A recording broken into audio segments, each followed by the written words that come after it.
Hello everyone, how are you guys? I really hope you all are doing well. So as you can clearly see on the screen, आज आप करने वाले हो idioms and phrases और वो भी कौन से जो एसएससी एग्जाम्स 2025-26 में आपसे पूछे गए हैं। तो आप सब वो सारी चीजें कवर करने वाले हो। मैं आपको ये भी बता दूं, बहुत ज्यादा इंपॉर्टेंट है क्योंकि ये वही है एग्जाम, ये वही चीजें हैं, ये वही idioms और phrases है जो पूछे गए हैं। दैट मीन्स ये प्रायोरिटी बेसिस पर हैं, ये बहुत ज्यादा इंपॉर्टेंट है। तो ऐसा नहीं है कि आप रीड करके छोड़ दोगे, आपको करने ही पड़ेंगे, इतने ज़्यादा इम्पोर्टेंट हैं। और वीडियो को शुरू करने से पहले अगर आपने अभी तक हमारा यूट्यूब चैनल जो एसएससी और रेलवेज प्रिपरेशन के लिए है आरबीई को सब्सक्राइब नहीं किया है, make sure you subscribe our channel. Also हमने यूट्यूब पर फ्री प्लेलिस्ट बना दी है जिसके अंदर आपको मैथ्स के रिवीजन कोर्स, जीके के इंपॉर्टेंट वीडियो, साइंस की थ्योरी, क्रैश कोर्स, ये सब कुछ मिल जाएगा। So make sure you check out those playlist. और हमने आरबीई कॉम्बो टेस्ट सीरीज भी हमने लॉन्च कर चुके हैं जिसके अंदर आपको सब कुछ, मतलब सब कुछ, सारे सब्जेक्ट्स के जो आप जितने भी वीडियोस देख रहे हो ना, वो सबको आप क्विज फॉर्म में अटेम्प्ट कर सकते हो। बहुत ही कैटेगोरिकल वाइज है, तो बहुत ही अमेजिंग सीरीज आपको मिलने वाली है। चलिए, सबसे पहला है a bitter pill to swallow. तो अब बिटर पिल टू स्वेलो में क्या करना है, देखो इसका मतलब क्या है, अ हार्ड ट्रूथ और अनप्लीजेंट फैक्ट टू एक्सेप्ट। ठीक है, यानी एक ऐसा क्या कह सकते हैं कि सच्चाई जो बहुत ज्यादा कड़वी हो। ओके,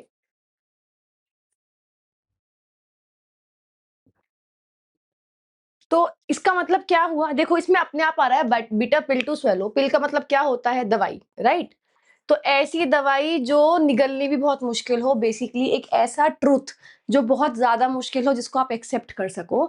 तो कड़वी सच्चाई, failing once is a bitter pill to swallow but it teaches discipline. अगर आप एक बार हार गए तो वो बहुत ज्यादा कड़वी सच्चाई होती है जिसे आप एक्सेप्ट करोगे, बट ये आपको बहुत ज्यादा डिसिप्लिन करता है। ठीक है, तो एक बार असफल होना कड़वी सच्चाई है पर यह अनुशासन सिखाता है। बेसिकली क्या है, आप इस तरीके से याद रखो कि अगर दवाई लेनी पड़ जाए तो वो किसी को पसंद नहीं आती, बट ये आपको क्या करती है, बेनिफिट ही देती है। आप इस तरीके से याद रखोगे तो कभी भी नहीं भूलोगे। ठीक है, नेक्स्ट की बात करते हैं, ब्लेसिंग इन डिसगाइज। ब्लेसिंग का मतलब होता है वैसे आशीर्वाद, ठीक है, और डिसगाइज का मतलब होता है अननोइंगली या फिर अंधेरे में। जब आपको पता ना चले लेकिन आपको जो भी चीज हुई है आपके साथ वो आपको क्या दे रही है, आशीर्वाद दे रही है, यानी बेनिफिट दे रही है। तो आप उसको क्या बोलोगे, यही बोलोगे, सिंपल सी चीज है। Something good that seems bad at first. कुछ अच्छी चीज का होना जो स्टार्टिंग में ऐसा लग रहा था कि खराब हुआ है कुछ, ठीक है, बुरी लगने वाली बात का बाद में अच्छा साबित होना। Missing that train was a blessing in disguise because I met my mentor later. कि वो जो ट्रेन छूटी थी वो एक तरीके से आप ये समझ सकते हो कि वो अंधेरे में ही हुई भी मेरे साथ कोई अच्छी बात है, क्योंकि मुझे बाद में अपने मेंटर से मिलने का मौका मिला। ठीक है, ये आ गया आपका अ ब्लेसिंग इन डिस्गाइज। तीसरा है डाइम अ डज़न, मतलब एक डाइम के एक दर्जन चीज़ जब कोई आ जाए, ठीक है? डाइम का मतलब होता है करेंसी, रुपए। तो 1 रुपए की कोई चीज़ 12 चीज़ें आ जाएँ, तो इसका मतलब क्या है, वो बहुत ज़्यादा सस्ती है। तो बस इसका मतलब यही होता है जब कोई बहुत ज़्यादा कॉमन चीज़ हो जिसको ढूँढना भी बहुत आसान हो और बहुत आराम से वो मिल जाए। Such cheap copies are a dime a dozen in the market. ब ऐसी सस्ती चीज़ें बाज़ार में बहुत ज़्यादा कॉमनली मिल जाती हैं, ढूँढने पर बहुत सस्ती मिल जाती हैं। नेक्स्ट देखो, a slap on the wrist. देखो, अगर आपको पता हो पहले के टीचर्स कैसे पनिशमेंट देते थे, अब तो खैर वायलेंस बिल्कुल खत्म हो चुका है, दैट मीन्स टीचर्स हाथ ही नहीं उठा सकते, बट पहले के स्कूल्स में क्या होता था, ये जो रिस्ट है ना, यहाँ पर इस तरीके से मारा जाता था क्योंकि यहाँ दर्द, सेंसिटिव एरिया, दर्द होता था, बट वो माइल्ड पनिशमेंट था, ज्यादा दर्द नहीं होता था। तो a slap on the wrist का मतलब होता है माइल्ड पनिशमेंट, मतलब जब किसी को हल्का पनिशमेंट देना हो तो आप इसको यूज करते हो। सिंपल सी बात है, हल्की सजा। Cheating should not get just slap on the wrist, यानी जो चीटिंग है उसको सिर्फ हल्का सा ऐसे हल्की सजा नहीं मिलनी चाहिए। नकल करने पर सिर्फ हल्की सजा नहीं मिलनी चाहिए। नेक्स्ट देखो, अ stitch in time saves nine. समय पर, अगर मैं इसका लिटरल सेंस देखूं कि समय पर किया गया एक जो टांका लगा दिया, उसने 9 लोगों को बचा दिया। मतलब क्या है कि जो समय पर किया गया सॉल्यूशन है जो आप करते हो, वो सबसे बेस्ट सॉल्यूशन होता है। मतलब अगर बाद में कोई बोलता रहे ऐसा कर लेते, ऐसा कर लेते, ये भी हो सकता था, ये भी हो सकता था, उसका कोई यूज़ नहीं है। कहने का कोई यूज़ नहीं है, जो टाइम पर हो रहा है सॉल्यूशन, उसकी वैल्यू है। सिंपल चीज़ है। Solving a problem early prevents bigger trouble. समय पर उपाय बड़ा नुकसान बचाता है, यानी वो बड़ा नुकसान होने से बचाता है। तो सेंटेंस है रिवाइज डेली, इसको रिवाइज डेली करो। अ स्टिच इन टाइम सेव्स 9। अगर समय मतलब सेम वही कि समय पर किया गया उपाय बाद में बहुत सारे नुकसानों को बचाता है। ठीक है, सिंपल सी चीज है। नेक्स्ट हम बात करते हैं white elephant.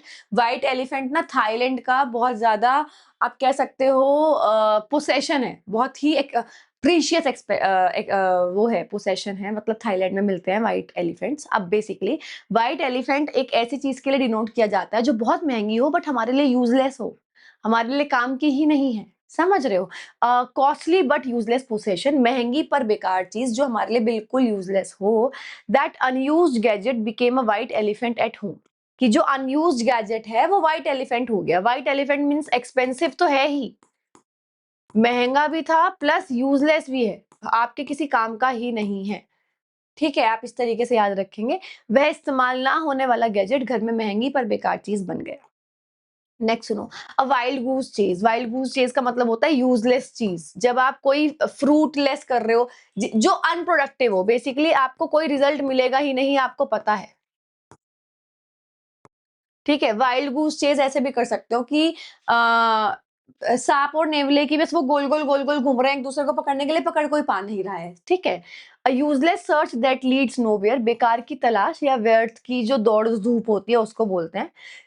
Checking fake leaks is often a wild goose chase. यानी जो लीक हो जाती है, नकली लीक हो जाते हैं जो, उसको कई बार अगर आप ढूंढ रहे हो ना, तो वो भी एक फ्रूटलेस चीज होती है क्योंकि वो नहीं मिलता है, मतलब वो दिखता ही नहीं है, उसका कोई रिजल्ट नहीं मिलता है। नेक्स्ट इज आर्चीज हिल। ये बहुत बहुत इंपॉर्टेंट है। देखो इसको कैसे याद रखोगे, सुनो आर्चीज हिल को। तो आर्चीज हिल को कैसे याद रखोगे, आर्चलीज हिल सॉरी। ऐसे याद रखना कि आपने हील वाली सैंडल डाल रखी है। ठीक है,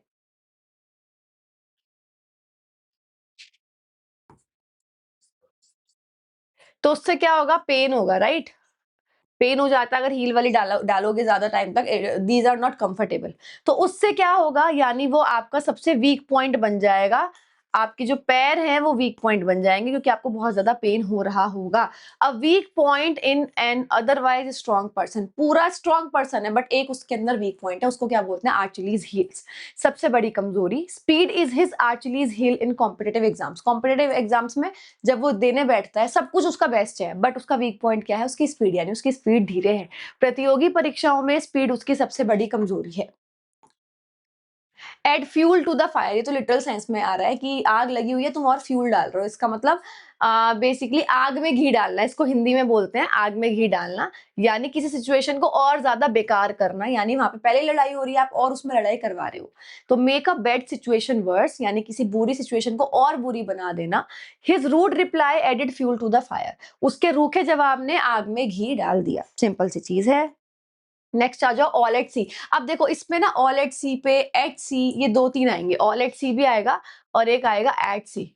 इस तरीके से याद रखो कि सभी लोग समुद्र में है, बीच में। ठीक है, तो समुद्र में अगर बीच में हो तो आप तो रास्ता ही नहीं बता पाओगे, सबके सब एक बराबर हो, क्योंकि समुद्र का तो अलग अलग नेविगेशन चलता है। राइट, उनका पूरा रडार सिस्टम होता है जिसके थ्रू वो डायरेक्शन वगैरह सब देखते हैं। बट अगर आप लोग समुद्र में हो, हम कॉमन पीपल जो गूगल मैप से चलने वाले लोग हैं, उनको तो कुछ समझ ही नहीं आएगा ना। ऑल एट सी का मतलब है सब कंफ्यूज है। ओके, तो सबके सब क्या है, कंफ्यूज हैं अगर समुद्र में जाओगे। ठीक है, यहाँ इस पिक्चर को ध्यान रखना हमेशा। नेविगेशन के मामले में सबके सब क्या है, कंफ्यूज। कंफ्यूज रहेंगे। Without a plan the whole team felt all at sea. बिना प्लान के पूरी की पूरी टीम कंफ्यूज थी, उलझन में थी। All hands on the deck. All hands on the deck का मतलब है कि जैसे पत्ते फेंके तो सारे के सारे हाथ उस पे लग गए। इसका मतलब जब कोई सिचुएशन आई तो आप सब लोग उसे सॉल्व करने में लग गए। समझ रहे हो? तो देखो कैसे याद रखोगे इसको। डेक का मतलब हो गया कोई इंपॉर्टेंट या अर्जेंट गेम। अब गेम से आप याद रखोगे सिचुएशन है। कि कोई अर्जेंट सिचुएशन आई तो सारे के सारे हाथ उसी में लग गए। That means everyone must help in an urgent situation. सभी के सभी लोग जब कोई अर्जेंट सिचुएशन आई तो उसमें हेल्प करने लग गए। सबको मिलकर काम करना यानी आपात स्थिति में। With exams near it's all hands on the deck at the coaching centre. क्योंकि एग्जाम्स आ रहे हैं तो कोचिंग सेंटर पे सारे के सारे लोग एग्जाम के लिए अब मतलब एक दूसरे की हेल्प कर रहे हैं, चाहे वो टीचर्स हो चाहे वो बच्चे हो। तो इसका मतलब ये होता है। An axe to the grind, okay it is important guys. An axe to the grind क्या है पहले ये सुनो। एक्स का मतलब होता है कुल्हाड़ी, कि मेरे पास मेरी कुल्हाड़ी है जिसको मुझे मतलब बेसिकली मुझे उससे कुछ काम करवाना है, ग्रिंड कराना है। तो मतलब कुछ सिचुएशन हो रही है but I have an axe to the grind, यानी एक मोटिव है मेरे पास जो मुझे निकालना है।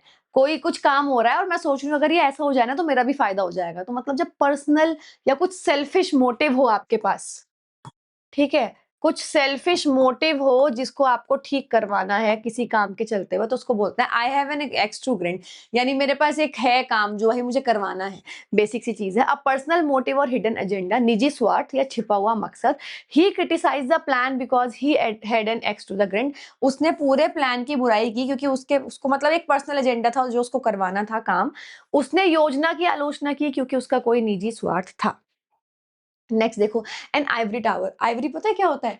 आइवरी शीट्स भी आती हैं, वो जो ऑफ वाइट शीट्स आती हैं। आइवरी हाथी के दांत को भी बोलते हैं। जो हाथी के दांत होते हैं वो आइवरी के बने होते हैं, जो बहुत ज्यादा एक्सपेंसिव भी होता है। ठीक है, पहली बात तो मैं बस आपको बता रही हूँ आइवरी का मतलब। आइवरी टावर का मतलब है भाई आइवरी मिलनी बहुत मुश्किल है। ठीक है, इट इज अनरियल। अनरियल का मतलब होती तो है बट आपको मिल जाए वो, that is a different thing. तो एन आइवरी टावर का मतलब है एक ऐसी लाइफ जो बहुत दूर हो प्रैक्टिकल पॉसिबिलिटीज से, मतलब जो वास्तविकता से दूर हो। If you live in an Ivory tower you won't understand real problems. अगर आप एक आइवरी टावर में रहते हो आपको रियल प्रॉब्लम समझ ही नहीं आएगी क्योंकि आप तो एक इमेजिनरी दुनिया में हो। सिंपल सी चीज है। नेक्स्ट हम बात करते हैं एज थिक एज थीव्स। देखो यार ये मैं समझा चुकी हूँ, मतलब पहले जो हर थीम से रिलेटेड है ना, तो अब तक जितनी आई है सारी मैं थीम्स में समझा चुकी हूँ। एज थिक एज थीव्स का मतलब क्या है पहले ये सुनो। थिक का मतलब होता है बेशरम। ओके, बेशरम के सेंस में आता है ना कि you are so thick skinned, मतलब कि तुम इतने बेशरम हो, ढीठ हो तुम। तो एज थिक एज थीव्स का मतलब है कि चोरों की तरह बेशरम है, वो इतने क्लोज हैं एक दूसरे से कि आप उन्हें चोर भी बुलाओगे ना तो भी वो उनको कोई फर्क नहीं पड़ेगा। तो which are very close and friendly. जो थीव्स होते हैं, जो चोर होते हैं, वो एक दूसरे के बहुत ज्यादा क्लोज होते हैं। वो एक दूसरे की मतलब पुलिस को खबर नहीं देते, इस तरीके से याद रखना। ठीक है, पुलिस में दूसरे की कंप्लेन नहीं करते।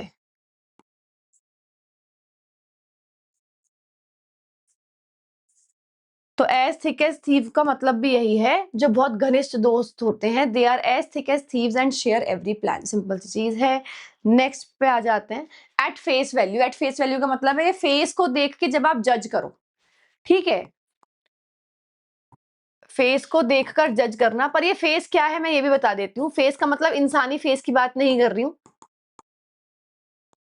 कोई सिचुएशन है, आप उसका डीप अंडरस्टैंडिंग नहीं ले रहे, जैसे आपको दिख रही है बस उसके बेसिस पे आपने जजमेंट कर ली कि भाई ऐसे ऐसे हुआ होगा, तो उसको बोलते हैं as it appears without deeper analysis. सही तौर पर या फिर जैसा दिखाई दे रहा है उसके बेसिस पर। Don't take the statement at face value. जो स्टेटमेंट है यानी जो उसने बात बोली है बस उसको उस तरीके से फेस वैल्यू पे मत लो। Check the facts. Facts check करो पीछे क्या हुआ है, उसने ऐसी बात क्यों बोली है। ठीक है, नेक्स्ट। एट सी, फिर से आ गया ना। सी का मतलब सेम वही ध्यान रखोगे। सी का मतलब वही कंफ्यूज है, कि सारी की सारी जो है जब कंफ्यूज में होना, उलझन में होना, तो ये रिपीटेड वर्ड है। ठीक है, next. At sixes and sevens, same. कभी 6 बोल रहे हो कभी 7 बोल रहे हो। सो बेसिकली आप इसके अंदर कंफ्यूज ही हो। ठीक है, इन कंफ्यूजन और डिसऑर्डर, यानी जब आपका ऑर्डर गलत हो, 6 और 7 में पहले 7 रख दिया 6 रख दिया, तो या तो आप कंफ्यूज हो या आप डिसऑर्डर में हो, यानी आगे पीछे लग रहे हो, उलझन में या अव्यवस्था में। सिंपल चीज है। After the sudden schedule change, जैसे ही एकदम से शेड्यूल चेंज हुआ, everyone was at sixes and sevens. हर कोई कंफ्यूजन में था और डिसअरेंज मतलब एक अनअरेंज सिचुएशन में था। अचानक समय सारणी बदलने के बाद सब लोग उलझन में थे। Back to the drawing board. देखो, अ, आप ड्रॉ कर रहे हो, ये तो मतलब समझ में आ गया। Back to the drawing board कोई उसी को बोलेगा जो ड्रॉ कर रहा है। आपकी पेंटिंग बन चुकी है पर आपको बोल दे वापस ड्राइंग बोर्ड पे जाओ, दैट मीन्स बिल्कुल शुरुआत से शुरू करना। मतलब बिल्कुल इनिशियल से शुरू करना, ज़ीरो से शुरू करना। ठीक है? एक और भी होता है इसका, बैक टू स्क्वायर वन। इसका मतलब भी यही होता है। ओके, तो start again because a plan has failed, फिर से शुरुआत करना। Our first design failed so it's back to the drawing board. हमारा पहला डिज़ाइन फेल हो गया तो हम वापस से शुरू कर रहे हैं। ठीक है? सिंपल सी चीज़ है। बैप्टिज्म बाय फायर, ओके, अब सुनना क्या है। बैप्टिज्म बाय फायर का मतलब होता है जब आप बेसिकली आपने किसी चीज की शुरुआत की हो और वो ही इतना हार्ड हो, मतलब बेसिकली आपका पेशेंस चेक हो रहा है कि क्या आप ये कर भी पाओगे आगे तक या नहीं, उसको बोलता है baptism by fire. A difficult first experience that test ability, कठिन शुरुआत है, इसको बोलते हैं ना अग्नि परीक्षा। अब आप कैसे याद रखोगे, सुनो बैप्टिज्म बाय फायर को, फायर से याद रखोगे अग्नि परीक्षा।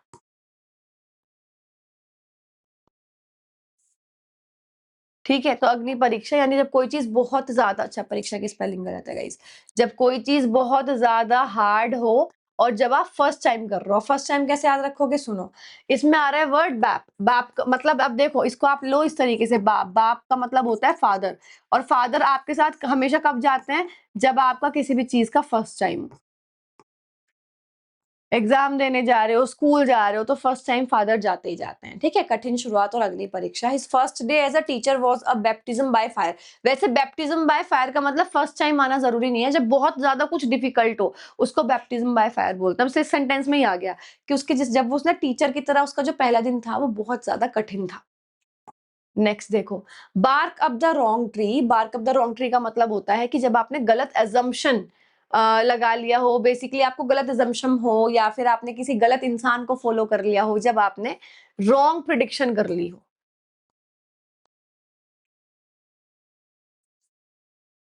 ठीक है, या आपको रॉन्ग आइडिया लग गया हो कि ऐसा होएगा फॉर फ्यूचर,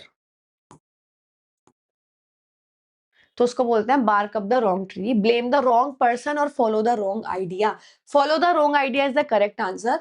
कि ब्लेम द रॉन्ग पर्सन वो इस सेंटेंस के रेस्पेक्ट में है। Bark up the wrong tree का मतलब होता है, देखो ट्री क्या होता है, ट्री एक ऐसी चीज है जो फ्यूचर में बहुत हेल्प करती है।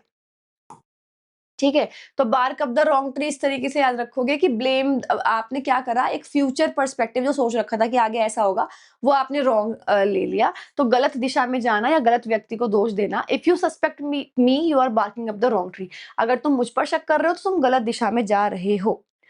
सो गाइज आपको मैं बता दूं कि आप ऑलरेडी टेस्ट फॉर्म में इसको अटेम्प्ट कर सकते हो। इंग्लिश के मॉक टेस्ट लॉन्च हो चुके हैं सिर्फ 99 रुपीज में। तो make sure you check out these English का mock test which is available on RBE application. साथ में हमने ई बुक भी लॉन्च कर दी है जो आपको इंग्लिश की टेस्ट उसमें तो मिलेगी टेस्ट सीरीज में। और इसी के साथ साथ ये आपको वोकैबुलरी की उसमें ई बुक में मिल जाएगी बिल्कुल फ्री ऑफ कॉस्ट। ठीक है, टेलीग्राम चैनल पर। नेक्स्ट है beat a dead horse. Beat a dead horse का मतलब है कि ऑलरेडी घोड़ा मरा हुआ है, आप उसको मार रहे हो। दैट मीन्स बिल्कुल यूजलेस चीज कर रहे हो, जो ऑलरेडी मर चुका है उसको और मारने से क्या होगा। Waste effort on something useless, बेकार की बात पर मेहनत करना, क्योंकि डेड हॉर्स है और उसी को आप मारे जा रहे हो। Arguing now is beating a dead horse, the decision is final. अगर आप अब आर्ग्यू कर रहे हो तो that is like beating a dead horse, यानी अब आर्ग्यू करने से, अब बहस करने से कुछ नहीं होगा क्योंकि डिसीजन फाइनल हो चुका है। ओके, नेक्स्ट करते हैं। नेक्स्ट इज, एक सेकंड गाइस, एक सेकंड के लिए होल्ड करना।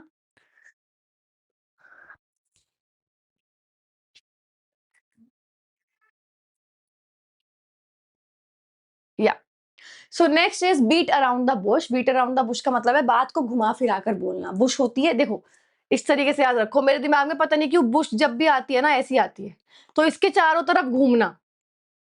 ठीक है, तो बात को घुमा फिरा कर बोलना।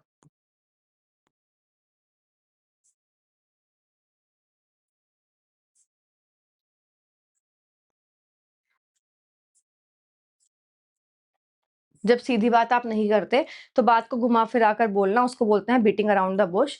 अवॉइड सेइंग समथिंग डायरेक्टली, सीधी बात ना करना। Stop beating around the bush and tell me the real issue. ठीक है, बात को घुमा फिरा कर बोलना बंद करो और मुझे असली बात बताओ। बीट क्रो, ओके, देखो ध्यान रखना, क्रो यानी कौवा जो होता है, it is always a negative word. तो क्रो जब भी आता है आप हमेशा देखोगे ये रॉन्ग है।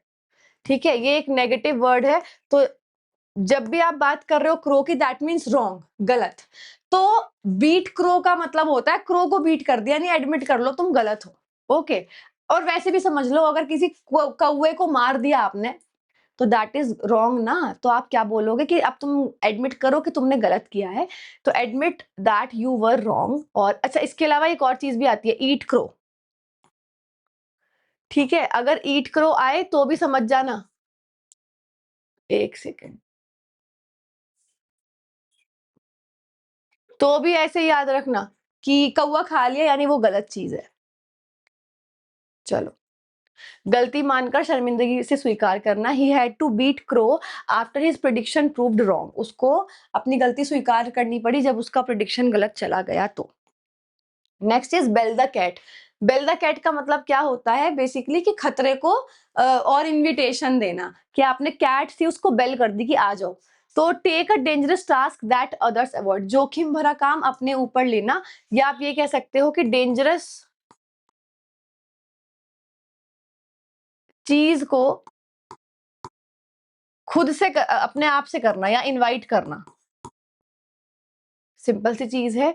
Everyone complaint but no one was ready to bell the cat. सबने शिकायत तो करनी शुरू की बट किसी ने भी उस काम को खुद से करना, क्योंकि वो जोखिम भरा काम था, खुद से करना शुरू नहीं किया। क्योंकि अब देखो, कैट को बेल करना क्यों एक डेंजरस टास्क है। कैट बहुत अच्छी होती है बट उसको कभी भी ना लॉयल या फेथफुल एनिमल में नहीं माना जाता। ये कहा जाता है कि अगर आप कितना भी बिल्ली को पाल लो और कितना भी प्यार दे दो, as soon as you step away from the home, आप जैसे घर से दूर जाओगे वो किचन में जाके जो उसको खाना पीना है वो सब कुछ मतलब वो कर देगी। But that is the animal behaviour, no. तो but it is an old saying which I am saying right now.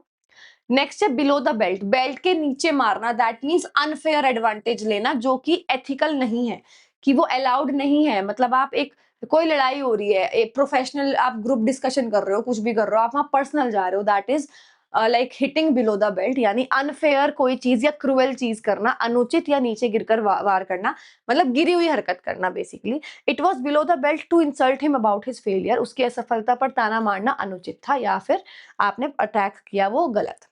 Bite off more than one chew, जितना मुंह में आ सकता है, जितना चबा सकते हो उससे ज्यादा आप मुंह में भर लेना। यानी जरूरत से ज्यादा। अब वो डिपेंड करता है सेंटेंस में क्या है, उसके ऊपर कि जरूरत से ज्यादा क्या करा है। अगर कोई चीज मैनेज करने वाली है तो जरूरत से ज्यादा मैनेज करना, कोई चीज ग्रीडी फॉर्म में है तो जरूरत से ज्यादा कोई चीज ले लेना। तो सिंपल सी चीज है, try to do more than you can manage, अपनी क्षमता से ज्यादा काम उठा लेना। सेंटेंस है, by taking 3 project at once he bit off more than he could chew. ठीक है, 3 प्रोजेक्ट्स उसने एक साथ ले लिए, तो इसका मतलब क्या है, उसने अपनी क्षमता से ज्यादा काम उठा लिया। सिंपल सी चीज है। Next, bite the bullet. Okay, अब देखो बात सुनो, बाइट द बुलेट का मतलब होता है face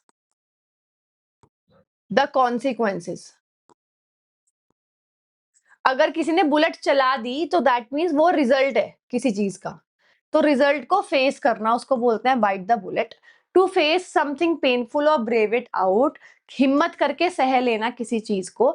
you must bite the bullet and start your week topics today. अब तुमको अपना मतलब जो रिजल्ट है वो फेस करना पड़ेगा और अपने वीक सब्जेक्ट्स को आज से तैयार करना शुरू करना पड़ेगा।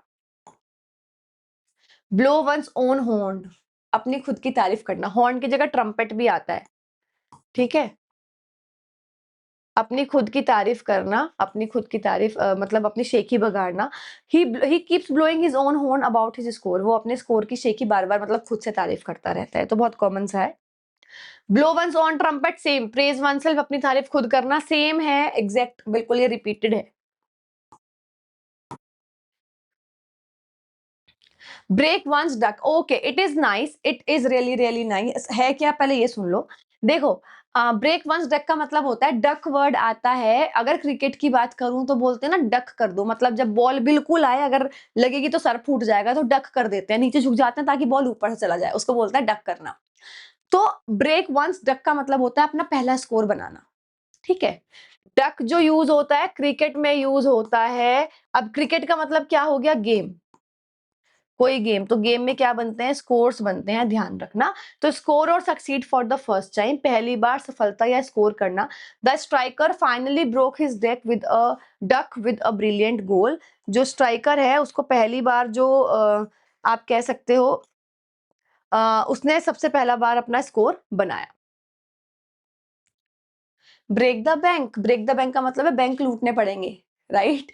तो ब्रेक द बैंक आता है यानी कि जब कोई चीज़ बहुत ज़्यादा एक्सपेंसिव हो, बहुत ज़्यादा एक्सपेंसिव हो, आप अफ़ोर्ड नहीं कर सकते तो उसके लिए बोलते हैं ब्रेक द बैंक, यानी जो बहुत ज़्यादा कॉस्ट करे, बहुत महँगा हो। This course won't break the bank so I will enrol, कि ये जो कोर्स है वो बहुत ज़्यादा महँगा नहीं है तो मैं इसमें एनरोल कर लूँगा। ब्रिज द गैप का मतलब है कि कोई गैप था उस पे ब्रिज बना दिया, यानी जो रास्ता था बीच में जिसको आप कवर नहीं कर सकते थे, अब आपने वो कवर कर रहे हो। शॉर्टन करना किसी चीज को, to reduce difference between two things और पीपल, तो गैप को कम करना, सिंपल सी बात है। जो भी गैप है, जो दोनों के बीच में डिफरेंस है, कोई दो लोग, दो कोई सामान, उसके अंतर को कम करना। Regular practice will bridge the gap between speed and accuracy. जो अगर आपके साथ ऐसा है कि स्पीड और एक्यूरेसी में आपका गैप है, स्पीड ज्यादा होती है तो एक्यूरेसी कम हो जाती है, एक्यूरेसी ज्यादा है तो स्पीड ज्यादा लग रही है, तो उसमें अगर आप रेगुलर प्रैक्टिस करोगे तो वो गैप भी खत्म हो जाएगा। ब्रिंग टू द ओकेजन का मतलब होता है कि जब ओकेजन आया तो मतलब किसी चीज को ओकेजन पे लाना, ठीक है? कोई आपके पास चीज़ थी, आपके पास एक बहुत अच्छी-सी ड्रेस थी, अब आपके पास मौका आया तो आपने उसको पहन लिया। तो मौके पर चीज़ों को करना, सिंपल सी चीज़ है। मौके पर चीज़ों बोल दो या मौके पर खरा उतरना। जब ज़रूरत पड़ी उस टाइम पर आप खरे उतरे हो अगर, तो मौके पर खरा उतरना।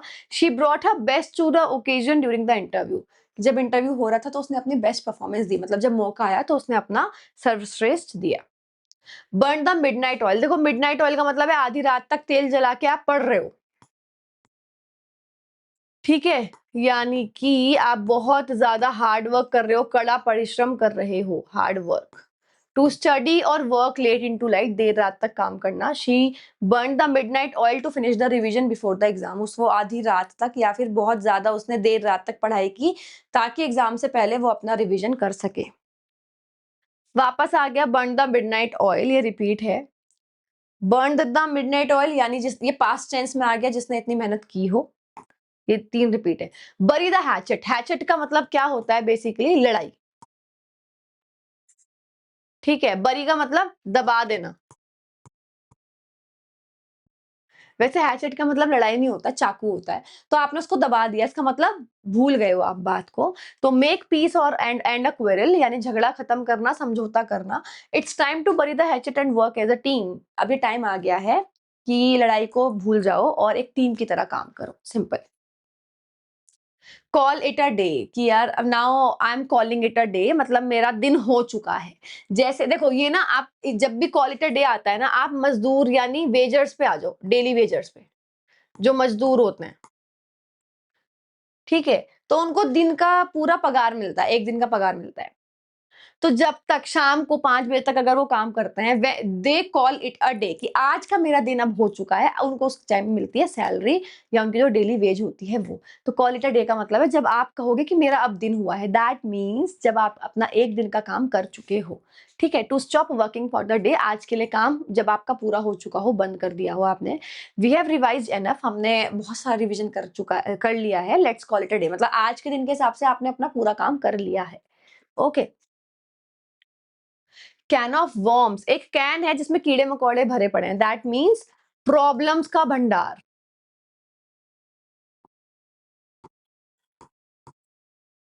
ठीक है? इसी को बोलते हैं पेंडोरा बॉक्स भी बोलते हैं, इसी को ही।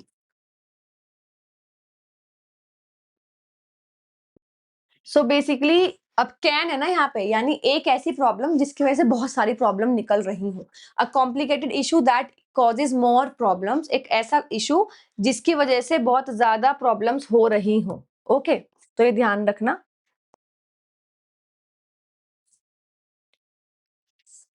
Bringing up that topic will open a can of worms, यानी अगर आप एक टॉपिक को उस टॉपिक को उठा रहे हो तो उसकी वजह से और ज्यादा मुश्किलें बढ़ जाएंगी।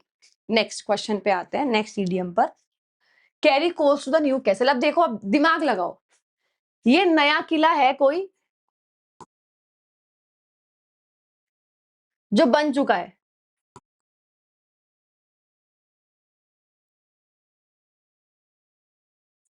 उसमें कोयला कैरी कर रहे हो भाई, कोयले से पहले बनाए जाते थे ना।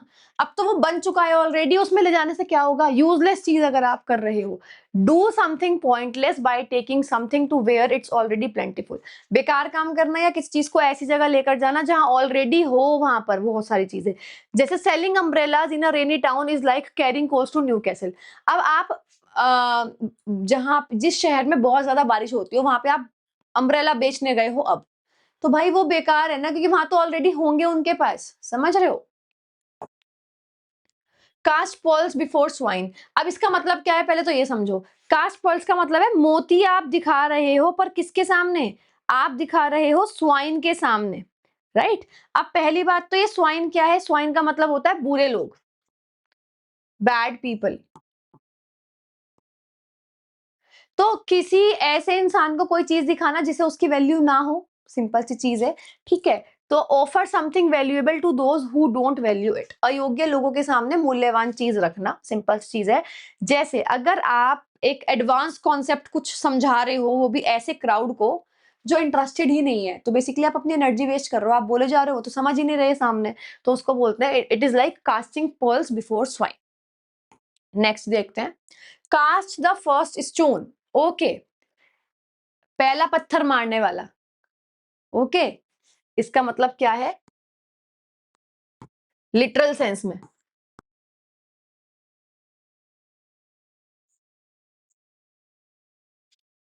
अब ये पहला पत्थर कौन मारता है? बेसिकली पत्थर मारने का मतलब है किसी को एक्यूज करना, किसी पर दोष लगाना। तो ऐसा इंसान जो सबसे पहला हो, जो दोष लगा रहा हो और वो खुद भी दोषी है, तब हम बोलते हैं, ठीक है, be the first to accuse when you are not innocent. खुद दोषी होकर भी सबसे पहले आरोप लगाना। Don't cast the first stone when you have made the same mistake. कि कम से कम तुम तो दोष मुझ पर लगाओ ही मत, क्योंकि तुमने भी वो सेम गलती की हुई है। ओके, नेक्स्ट, चॉक एंड चीज। एक है चॉक और एक है चीज, राइट? तो बिल्कुल डिफरेंट चीजें हो गई दोनों, तो कंप्लीटली डिफरेंट, जमीन आसमान का फर्क। There teaching styles are like chalk and cheese. जो उनके पढ़ाने के तरीकों में जमीन आसमान का फर्क है। Clutching at straws. देखो, जहां भी स्ट्रॉ आ जाए ना, स्ट्रॉ का मतलब क्या होता है? पाइप, जिससे आप कोई चीज पीते हो, कोल्ड ड्रिंक पीते हो ना, तो पाइप वर्ड नहीं है, स्ट्रॉ ही होता है, but I have to explain it to you, right? तो होता है स्ट्राइक। तो स्ट्रॉ जो होता है वो बहुत ज्यादा वीक होता है, बहुत कमजोर होता है, कोई भी उसको तोड़ सकता है। तो क्लचिंग द एट स्ट्रॉस का मतलब है आप क्लच कर रहे हो, पकड़ रहे हो, यानी वीक पॉइंट्स को ट्राई करना। आप मतलब मुश्किल में हो तो आप वीक, जो भी वीक ऑप्शंस है आप उन सबको भी पकड़ रहे हो, उनको भी ट्राई कर रहे हो। तो डेस्परेटली ट्राइंग वीक ऑप्शंस, यानी आखिरी आप कह सकते हो आखिरी उम्मीद में कमजोर सहारे ढूंढना, सिंपल सी चीज है। With no proof he was clutching at straws to defend himself. क्योंकि कोई सबूत नहीं था, तो खुद को बचाने के लिए कमजोर सहारे ढूंढ रहा था। कुक समवंस गूज। ओके, किसी का गूज, गूज का मतलब तो वैसे पंछी होता है, उसको आपने पका के खा लिया, तो दैट मीन्स किसी का कोई प्लान था, या किसी का कोई रिसोर्स था, किसी का कोई पेट था, आपने उसको पका के खा लिया, यानी किसी का कोई वैल्यूएबल चीज थी जो आपने खत्म कर दी, राइट? तो ruined someone's plans और chances, किसी की योजना या मौके को खराब कर देना।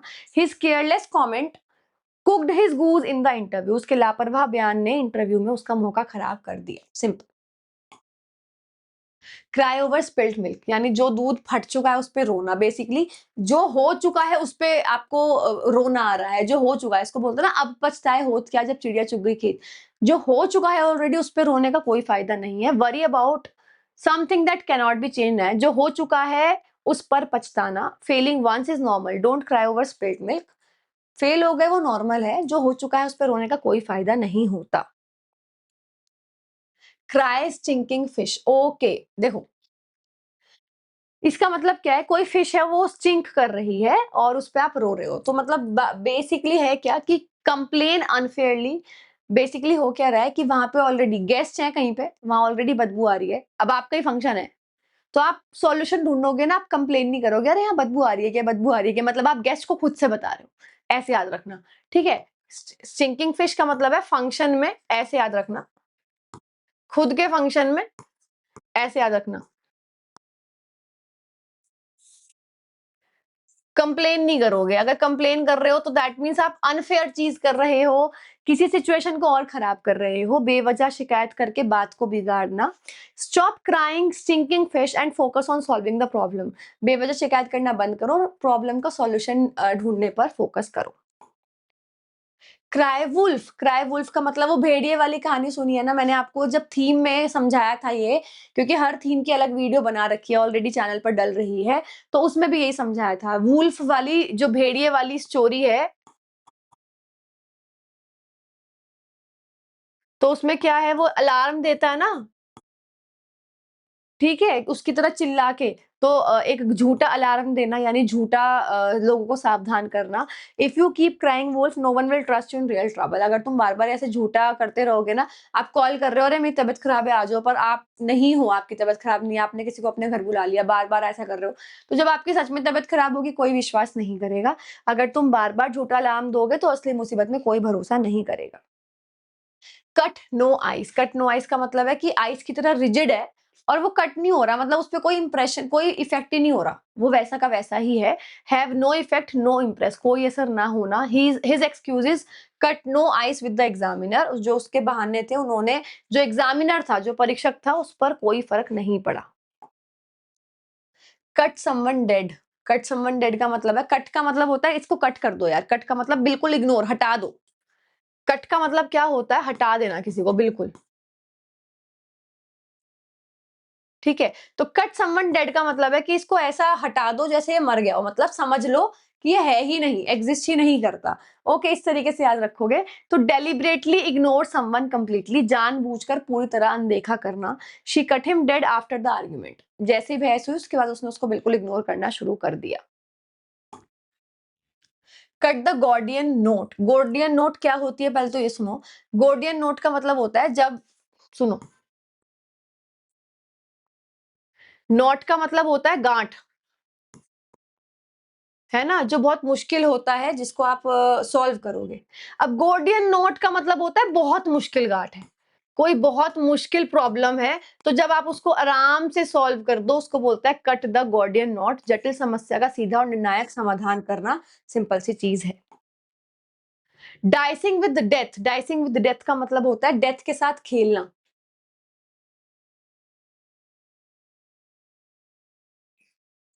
लूडो में डाइस आता है ना,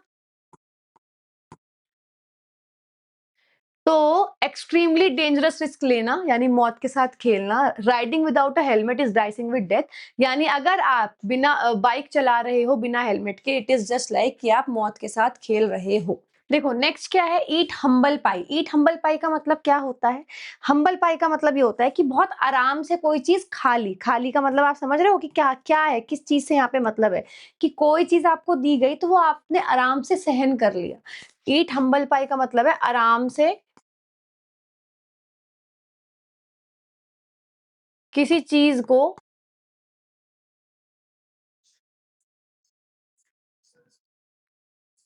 एक्सेप्ट कर लेना। सो बेसिकली इसका मतलब क्या है, जैसे बोलते हैं ना कि बी हम्बल, बी हम्बल का मतलब क्या है कि हाँ बिल्कुल मतलब जमीन से जुड़े रहो, थोड़ा सॉफ्ट स्पोकन रहो, तो इसका मतलब वही है कि एडमिट कर लो कि आप गलत थे और आपने अपनी गलती मान ली। After blaming others he had to eat humble pie when the truth came out. उसने दूसरों को ब्लेम किया और उसके बाद क्या हुआ कि उसको हम्बल पाई यानी कि उसको माफी, अपनी गलती मानकर माफी मांगनी पड़ी, सिंपल सी चीज है। नेक्स्ट हम बात करते हैं, every cloud has a silver lining. हर बादल की एक सिल्वर लाइनिंग होती है, लिटरल सेंस में ये तो है। इसका मतलब हर बुरी चीज में कुछ ना कुछ अच्छा वो छोड़ के जाता है। There is something good in every bad situation, ठीक है, हर बुरी बात में कुछ अच्छा भी होता है, यानी कोई भी बैड एक्सपीरियंस हो, ठीक है, उससे कुछ ना कुछ गुड लेसन आपको मिलेगा ही मिलेगा। यानी हर बुरी चीज में कुछ ना कुछ अच्छाई छिपी होती ही होती है। Next, every nook and cranny. वैसे ना इसका एक और होता है, एवरी नूक एंड कॉर्नर, जिसको बोलते हैं ना कि कोना कोना छान मारा, वो यानी हर जगह, हर जगह। तो उसको कॉर्नर की जगह क्रैनी भी आता है। एवरी स्मॉल प्लेस थोरोली, हर कोना कोना। We search every nook and cranny for the missing document. हमने मिसिंग डॉक्यूमेंट को हर जगह ढूंढा, छोटे छोटे कोने में भी ढूंढा। Next is face the music. देखो, म्यूजिक को एंजॉय करते हैं, अगर फेस करना पड़े, सामना करना पड़े। फेस का मतलब क्या होता है? सामना करना, राइट? अगर सामना करना पड़े, इसका मतलब क्या है कि आपने किसी चीज का, मतलब जो म्यूजिक का मतलब हो गया नाउ रिजल्ट, जो भी आपने कुछ अच्छा बुरा किया होगा उसके रिजल्ट का सामना करना पड़ रहा है। टू एक्सेप्ट द कॉन्सिक्वेंसेज, यानी परिणाम या भुगतना या हकीकत का सामना करना।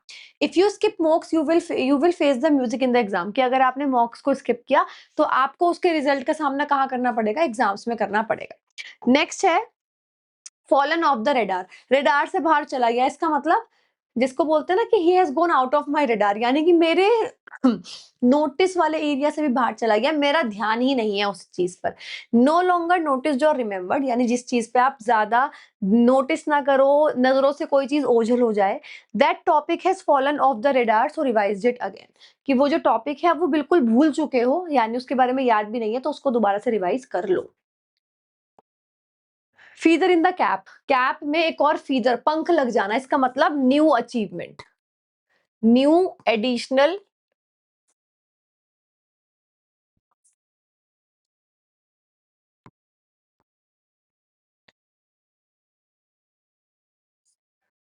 अचीवमेंट। ठीक है, गर्व की बात या सम्मान, सिंपल सी चीज है। Clearing the exam in the first attempt is a feather in the cap. पहले अटेम्प्ट में अगर उसने एग्जाम पास कर लिया तो वो उसके लिए एक गर्व की बात है। फिंगर इन द पाई, पाई में देखो, फिंगर इन द पाई का मतलब क्या है? बेसिकली इसको बोलते हैं कि आपकी सारी उंगलियां व्यस्त हैं अलग अलग काम में। आपकी पाई में, पाई का मतलब हो गया काम, पाई रेफर्स टू वर्क, ठीक है। वहीं हम्बल पाई आ जाता अगर, तो हम्बल का मतलब है गलती मान लेना, लेकिन यहाँ पे है hand in the pi. Hand का मतलब हो गया finger in the pi, sorry. तो सारी की सारी उंगलियां, यानी 5 फिंगर्स हैं आपके पास, 4 फिंगर्स प्लस थंब, सारी की सारी पाई में है। पाई का मतलब हो गया सारी की सारी अलग अलग काम कर रही हैं। तो एक साथ जब आप कई सारी एक्टिविटीज में इन्वॉल्व होते हो, to be involve in many activities often for personal gain, so हर काम में दखल देना या अपना हिस्सा रखना। He has a finger in pie of every decision in the committee, यानी कमिटी के हर डिसीजन में उसकी इन्वॉल्वमेंट है, simple. Flash in the pan, flash in the pan का मतलब क्या होता है? देखो मैं ये भी बता देती हूँ आपको। पैन का मतलब हो गया, देखो इसका मतलब क्या है? आप फ्राई कर रहे हो कोई चीज, ठीक है, आप फ्राई कर रहे हो ना, किसी चीज को रोस्ट कर रहे हो। तो जब किसी भी चीज को फ्राई करते हो, रोस्ट करते हो, तो एकदम से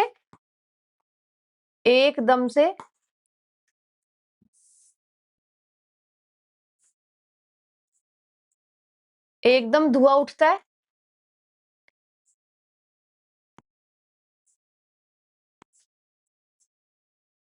और फिर शांत हो जाता है। यही तो होता है जब आप फ्राई करते हो।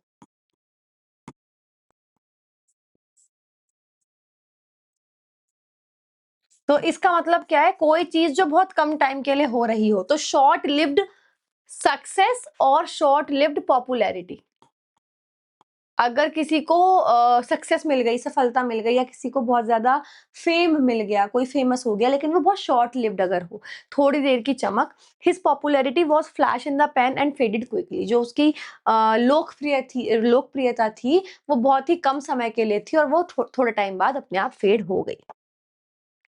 फ्लॉग अ डेड हॉर्स, डेड हॉर्स है, अब आप उस पर भी फ्लॉग कर रहे हो, बेसिकली मतलब उसे भी लहरा रहे हो। तो डेड हॉर्स अगर आ गया, इससे पहले एक और किया था आपने, बीटिंग अ डेड हॉर्स, वो भी यूजलेस टास्क था। अगर कोई मर चुका है तो यूजलेस टास्क है वो जो भी आप कर रहे हो। तो wasting time on something hopeless, बेकार की बात पर समय गंवाना। Arguing now is flogging a dead horse, the decision is final. अब बहस करने का मतलब है तुम टाइम वेस्ट कर रहे हो, डिसीजन तो फाइनल हो चुका है, simple. Fly of the handle, fly of the handle ये मैं आपको समझा भी चुकी हूँ, पीवाई क्यूज में नहीं, जो थीम वाइज थी। सोचो आपने क्या किया, पैन है, पैन को गर्म किया और वो इतना गर्म हो गया कि जो उसका हैंडल है वो उड़ने लग गया, एकदम से उड़ गया। तो इसका मतलब ज्यादा गर्म कर दिया आपने, यानी जब कोई चीज ज्यादा गर्म हो जाए तो उसका, जैसे आपने सुना भी होगा ना कि दिखाते हैं कि अगर ये कोई इंसान है, देखो अब मेरी ड्राइंग तो बहुत ज्यादा खराब है, ठीक है, ये दिखाते हैं ना कि ऐसे करके, मतलब जब गुस्सा आ रहा है तो ऐसे कि बहुत ज्यादा गुस्सा वो हो गया, तो सेम है कि जब कोई इंसान बहुत ज्यादा गुस्सा आ जाए, यानी एकदम से उसके भेजा उड़ जाए, भेजा फ्राई हो जाए, तो सडनली बिकम वेरी एंग्री, अचानक गुस्सा हो जाना। ही फ्लू ऑफ द हैंडल, यानी उसके ना हैंडल उड़ गए, बेसिकली इस तरीके से याद रखो। When he saw the wrong figures in the report, जब उसने रिपोर्ट में गलत फिगर्स यानी गलत आंकड़े देखे। नेक्स्ट है फ्रिंज बेनिफिट्स। फ्रिंज बेनिफिट्स क्या होते हैं ये समझो। Extra advantages beside salary. Fringe मतलब छोटे मोटे, ठीक है, फ्रिंज का मतलब छोटे मोटे। तो छोटे मोटे बेनिफिट्स जो होंगे वो होने चाहिए किससे अलग, सैलरी से अलग।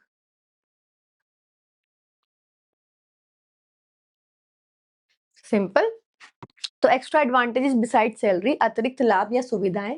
The job offers fringe benefits like medical insurance, की नौकरी में मेडिकल बीमा जैसी अतिरिक्त सुविधाएं मिलती हैं जो कि गाइस गवर्नमेंट जॉब में मिलती ही है। जैसे ट्रैवलिंग अलाउंस आपको मिलेगा, डियरनेस अलाउंस यानी महंगाई भत्ता आपको मिलेगा, मेडिकल इंश्योरेंस आपको इंश्योरेंस मिलेगा, आपका ही नहीं आपकी इमीडिएट फैमिली का भी मिलता है। सो बहुत सारी आपको फ्रिंज बेनिफिट्स गवर्नमेंट जॉब में मिलते हैं। गॉल एंड वर्म वुड, अब देखो समझो, यहाँ पे वॉर्म वुड नहीं है, WARM वाली नहीं है, वॉर्म, वॉर्म का मतलब क्या होता है, कीड़े, ठीक है। गॉल एंड वॉर्म वुड क्या हो गया, something that causes deep bitterness and pain. अगर कीड़े काटेंगे तो पेन होगा, सिंपल सी बात है। और अगर कीड़े लकड़ी में हो जाएंगे तो लकड़ी हो जाएगी कड़वी यानी बिटर। तो कोई भी ऐसी चीज जो आपको बहुत ज्यादा दुखद अनुभव दे, बहुत कड़वा बना दे। Losing the losing the final by 1 mark was gall and wormwood for him. Final में वो बस 1 नंबर से हार गया, वो उसके लिए क्या था, बहुत दुखद अनुभव था। वो बहुत ही, जो इसको बोलते हैं ना कि पूरी लाइफ भर का एक बहुत ही कड़वा अनुभव उसको वो दे गया। गेम ऑफ एज, अब गेम ऑफ एज का मतलब क्या है कि उम्र का खेल है। उम्र का खेल का मतलब क्या हो गया, जिसको मोर एक्सपीरियंस है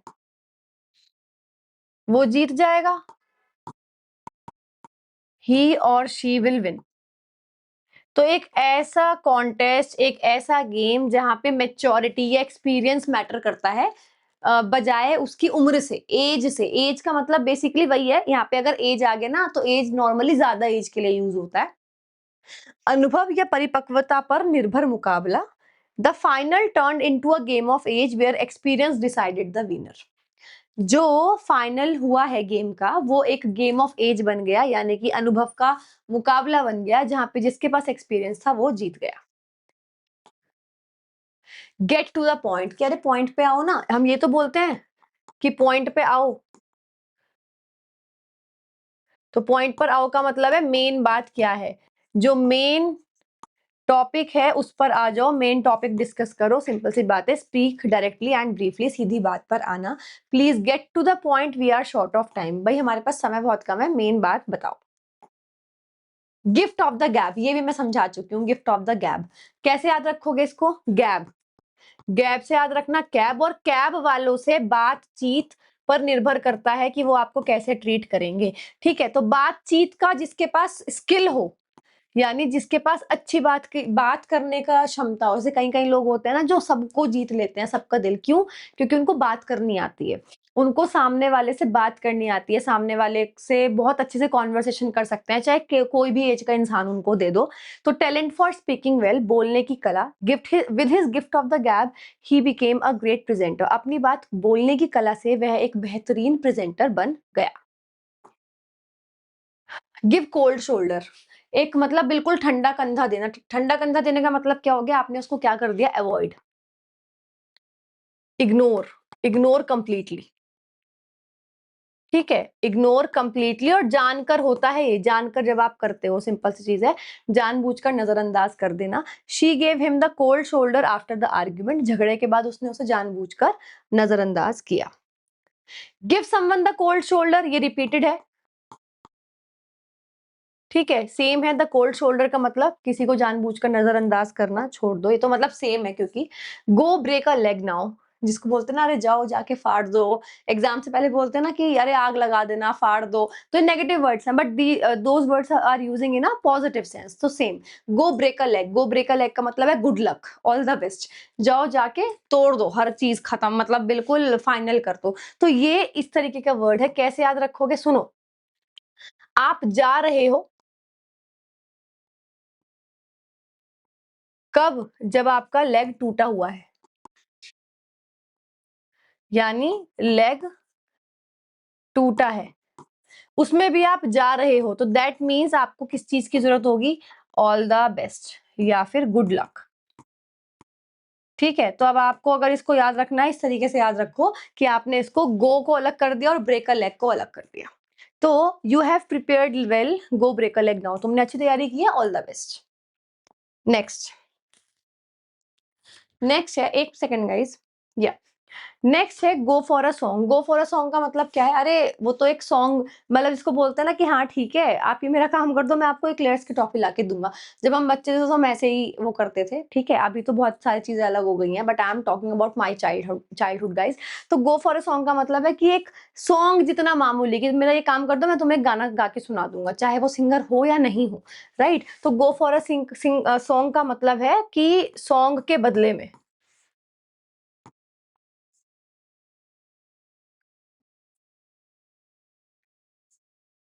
यानी वेरी चीप, जो चीज बहुत ही सस्ती आपकी पड़ जाए, बहुत सस्ते में मिल जाना, तो be sold very cheaply.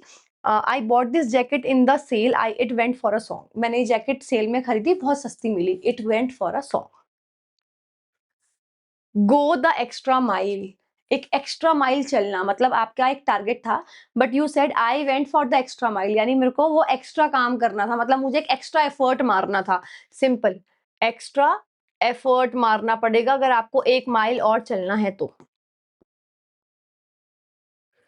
To make more effort than expected, अतिरिक्त मेहनत करना। If you go the extra mile your accuracy will improve, अगर तुम और कड़ी मेहनत करोगे, एक्स्ट्रा एफर्ट मारोगे, तो तुम्हारी एक्यूरेसी भी इंप्रूव हो जाएगी, सटीकता भी बढ़ जाएगी। गो टू द डॉग्स, जिसको बोलते हैं ना कुत्तों को फेंक दो, यानी कोई चीज खराब, ओके, यानी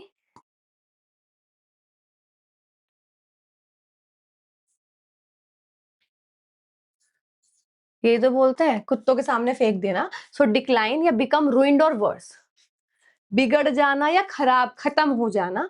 without discipline the team has gone to the dogs, क्योंकि उनमें डिसिप्लिन नहीं था, अनुशासन नहीं था, तो टीम खत्म हो चुकी है।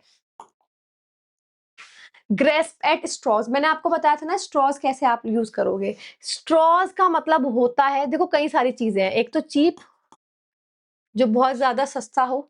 ग्रेस्प एट स्ट्रॉज का मतलब है, ग्रेस्प का मतलब पकड़ना, ठीक है, ग्रेस्प का मतलब क्या होता है, पकड़ना। इसका मतलब चीप भी होता है, इसका मतलब कमजोर भी होता है, क्योंकि स्ट्रॉ बहुत कमजोर होते हैं। तो पकड़ना है कमजोर चीज को, बेसिकली कमजोर उम्मीद जो है आपकी,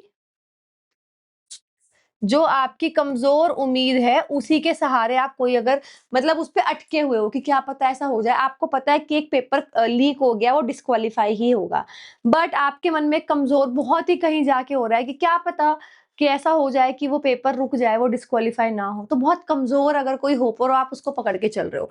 try hopeless options in desperation, आखिरी उम्मीद में कमजोर सहारा पकड़ना। With no evidence he was grasping at straws to defend himself, क्योंकि उसके पास कोई सबूत नहीं था, तो तब वो कोई भी जो भी वीक, मतलब बहुत कमजोर उम्मीद थी, उसको लेकर मतलब वो अपने आप को डिफेंड करने की कोशिश कर रहा था, which is of no use. Hand and glove, ये मेरा हाथ है और ग्लव भी इसके ऊपर पहनूंगी, तो यानी वो बिल्कुल पास में पहना जाता है, यानी विच इज वेरी क्लोज। जो बहुत पास होते हैं, बहुत नजदीक होते हैं एक दूसरे के, फ्रेंडली रिलेशंस के लिए ये शो करते हैं। वेरी क्लोजली एसोसिएटेड और वर्किंग टुगेदर, बहुत करीबी तौर पर जुड़े होना। The officer and the agent worked hand and glove on the case. Officer और एजेंट ने इस केस पे बहुत ही नजदीकी से काम किया, करीबी से काम किया। हैंग फायर, हैंग का मतलब हैंग कर दो इसको। हैंग जो है यूज किस लिए करते हैं, पहले तो ये सुनो। हैंग का मतलब होता है किसी को लटकाए रखना। अब ये कौन से वाला लटकाना है, किसी चीज को पकड़ के लटकने वाला लटकाना नहीं है। जैसे हम बोलते हैं कि भाई तुम कल आओगे, सामने वाला बोल रहा है यार देखना पड़ेगा। 2 घंटे बाद पूछा आपने, यार देखना पड़ेगा, आई डोंट नो कि मैं आ पाऊंगा या नहीं। फिर आपने अगले दिन सुबह पूछा आप आ जाओगे, मैं यार देखता हूँ। तो वो क्या कर रहा है, क्लियर आंसर नहीं दे रहा, वो आपको लटका कर रख रहा है। ठीक है। तो हैंग फायर का मतलब है कि डिले और वेट बिफोर एक्टिंग, कुछ भी काम करने से पहले रुक जाना, देरी करना, सिंपल सी चीज है।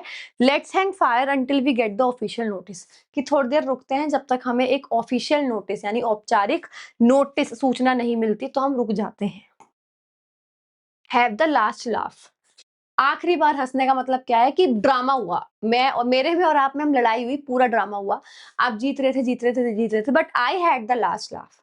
इसका मतलब आखिरी में तो मैं हंसी हूं, इसका मतलब आखिरी में कुछ भी हुआ हो पूरे ड्रामे में, आई एम द विनर, इसीलिए मैं लास्ट में हंसी हूं। ठीक है। तो यानी win in the end.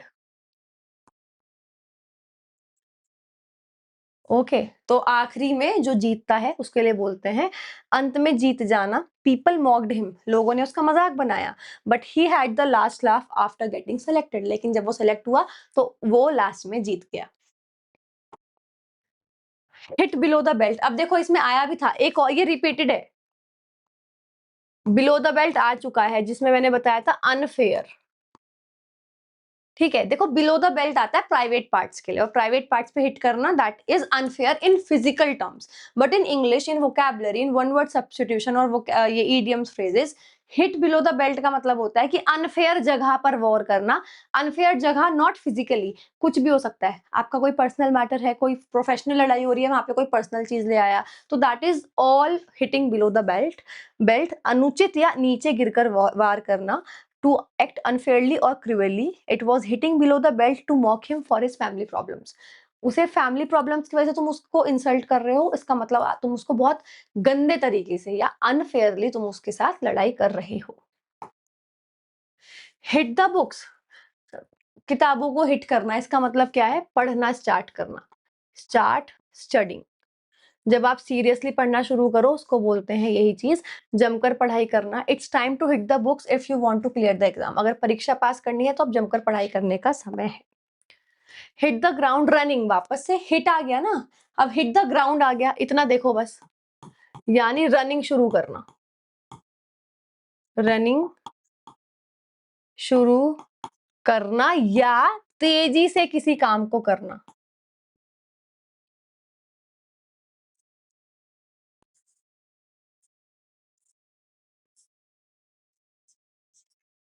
Hit the ground running का मतलब है कि ग्राउंड हिट किया उसने भागते भागते, यानी जल्दी जल्दी काम शुरू किया, शुरुआत से ही तेजी से काम शुरू करना। From day one hit the ground running with daily mock test, अब देखो यहाँ विद मॉक टेस्ट आ गया, तो इसका मतलब भागने वाला सीन तो है नहीं, रनिंग शुरू करने वाला सीन तो है नहीं, यही है कि पहले दिन से ही रोजाना मॉक टेस्ट देकर अपना शुरू करो। Hit the nail on the head, कील को एग्जैक्टली हेड पे मारो, यानी एग्जैक्ट पॉइंट पर वॉर करना। ठीक है। एग्जैक्ट पॉइंट पर अटैक करना। अब ये अटैक जो है, अटैक का मतलब सिर्फ नेगेटिव सेंस में नहीं है, एग्जैक्ट बात पकड़ना, एग्जैक्ट बात बोलना, मौके पर, सही मौके पर एग्जैक्टली सही बात बोलना, ये सारी चीजें हैं। अटैक कर लो या बात बोल दो। ठीक है। बिल्कुल सही बात कहना, you hit the nail on the head, revision is the key, तुमने बिल्कुल सही बात बोली कि रिवीजन ही कुंजी है, यानी बार बार रिवीजन करना चाहिए। To say or do the exact the right thing, बिल्कुल जो सही चीज है उसको कहना या करना। Next is hit the sack, hit the का मतलब होता है कोई चीज शुरू करना, राइट। सेक का मतलब क्या हो गया? अच्छा, अब आपको पता हो सेक का मतलब होता है बोरी वैसे तो आपने देखा होगा जापान में या कोरिया में स्लीपिंग बैग्स आते हैं, ठीक है। लेट मी सी अगर आपको यहाँ दिखाई देता है तो let me search it for you, शायद आ जाए।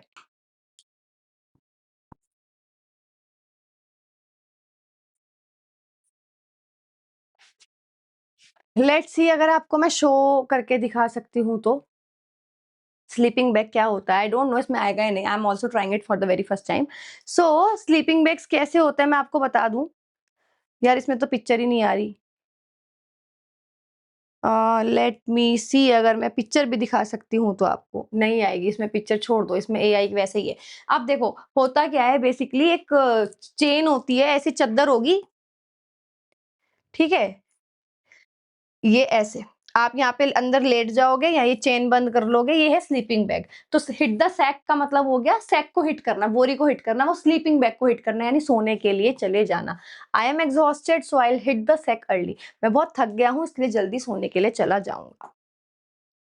हॉब्सन्स चॉइस, हॉब्सन्स चॉइस का मतलब क्या हो गया, जब आप किसी को रियल में चॉइस ही ना दो लेकिन आप बोल दो कि भाई चॉइस है, तो मतलब no real choice at all, no real choice. तो हॉब्सन कैसे याद रखोगे, सुनो, हॉबी के लिए चॉइस, ऐसे याद रखना।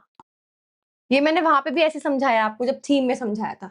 अब हॉबी के लिए तो टाइम ही नहीं है ना, अभी आज की डेट में हॉबी के लिए तो आपके पास टाइम ही नहीं है, तो इसका मतलब है नो चॉइस। तो हॉब्सन चॉइस का मतलब होता है जब कोई चॉइस ना हो रियल में, मजबूरी वाला विकल्प या फिर वास्तविक विकल्प ना होना। It was a Hobson choice accept the transfer or resign. Real में कोई चॉइस ही नहीं थी, मेरे पास सिर्फ दो ऑप्शन थे, या तो ट्रांसफर ले लो या रिजाइन करो, समझ रहे हो। तो जब रियल में कोई चॉइस नहीं होती है। Next is hoist with once on petard. Okay, अब देखो यहाँ पे क्या है, हॉइस्ट का मतलब है फहराना या फिर किसी चीज को ट्रीट करना। ओके, अब सुनो इन्होंने क्या कहा कि अपने खुद के पिटार्ड से आप ट्रीटमेंट आपका हो गया, हॉइस्ट का मतलब हो गया ये। तो पिटार्ड क्या होता है, पहले तो ये सुनो, पिटार्ड का मतलब होता है बॉम्ब, यानी खुद के बॉम्ब से उड़ जाना, राइट। ये पता होना चाहिए पहली बात तो खुद के बॉम्ब से उड़ जाने का मतलब क्या है कि आपके खुद के, जिसको बोलते हैं ना कि अपने ही प्लान्स में, मतलब आप खुद फंस गए, दूसरों के लिए गड्ढा खोदा था पर उसमें खुद गिर गए, यानी आपने कोई बुरी चीजें सोची पर आप खुद ही उसमें फंस गए। B harmed by your own plan और एक्शंस, तो यहाँ से एक और वर्ड अपनी डिक्शनरी में ऐड कर लो, पिटार्ड, ठीक है। कैसे याद रखोगे, इसका मतलब बॉम्ब होता है, देखो इसको याद रखना, पिट, पिट का मतलब होता है गड्ढा, और गड्ढे में क्या डालोगे आप, बॉम्ब डालोगे, इस तरीके से याद रखना। होल्ड वाटर, होल्ड वाटर का मतलब है कि हाँ पानी रुक गया, इसका मतलब वैलिड है कोई चीज, ठीक है। या होल्ड ट्रू कि उसकी बात बिल्कुल लॉजिकल है, वैलिड है, बिल्कुल सही साबित हो रही है, सही साबित होना, ठीक है।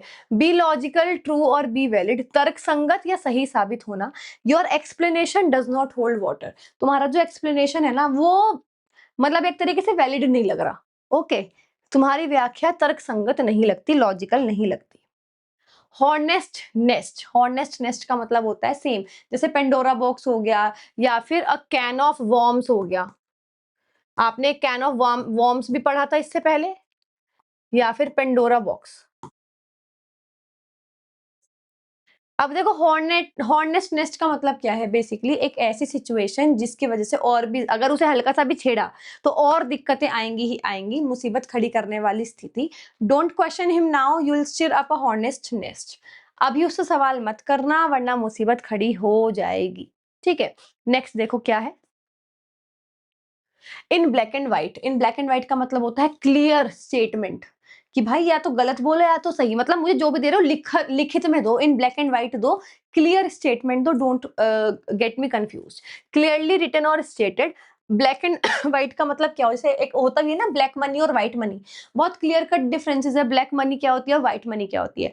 व्हाइट मनी जो गवर्नमेंट की टर्म्स की नॉलेज में लीगली आपने कमाई है, ब्लैक मनी जो आपने इलीगल तरीके से कमाई है, ठीक है, जिसपे आप टैक्स नहीं दे रहे हो, भले ही आपने लीगल तरीके से कमाई हो। तो ब्लैक एंड व्हाइट का मतलब होता है बिल्कुल वेरी क्लियर,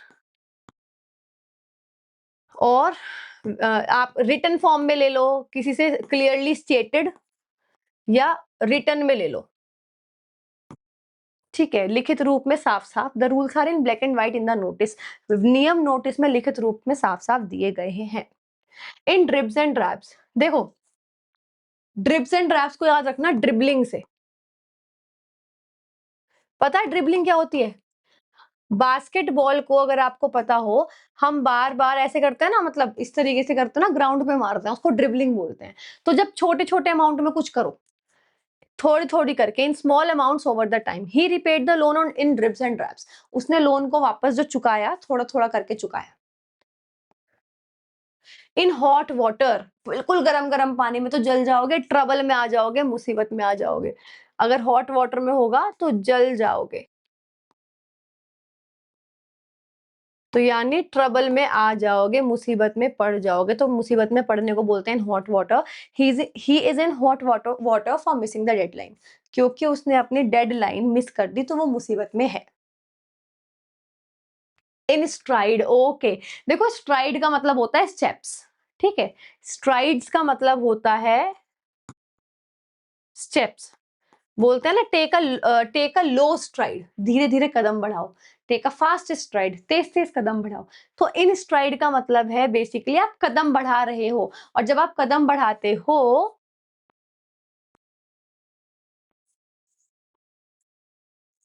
तो कैसे बढ़ाना चाहिए, बिल्कुल कामली, शांति से, विदाउट गेटिंग अपसेट, बिना परेशान हुए, ठीक है, सहजता से। She took the tough paper in STRIDE and focused on accuracy, बहुत मुश्किल पेपर आया था, तो उसने आराम से उसको सॉल्व किया और एक्यूरेसी पे, सटीकता पर ध्यान दिया। इन द बड, बड का मतलब होता है कली, और पौधे के लिए कली जो है वो बहुत अर्ली स्टेज है, तो बिल्कुल स्टार्टिंग स्टेज में अगर कुछ ले रहे हो, एट एन अर्ली स्टेज, शुरुआती अवस्था में। The issue was stopped in the bird before it became serious, जो इशू था वो शुरुआत में ही खत्म कर दिया, इससे पहले कि वो एक प्रॉब्लम बनता। इन द डोल ड्रम्स, डोल ड्रम्स देखो कैसे याद रखोगे, डोल प्लस ड्रम्स, ठीक है, डोल ड्रम्स का मतलब वो होता है, डोल को याद रखोगे डल से, तो डल है, बिल्कुल डल का मतलब क्या हो गया कि बहुत ज्यादा अपसेट है, डिप्रेस्ड, या आप सैड बोल सकते हो। तो इन द डोल्ड्रम्स, जब कोई बहुत सैड हो, डिप्रेस्ड स्टेट में हो, ठीक है, उसको बोलते हैं in the doldrums. After the festival season the market is in the doldrums, festival season के बाद जो मार्केट है वो पूरी मंदी की स्थिति में है, अपसेट है, लोएस्ट पॉइंट पर है।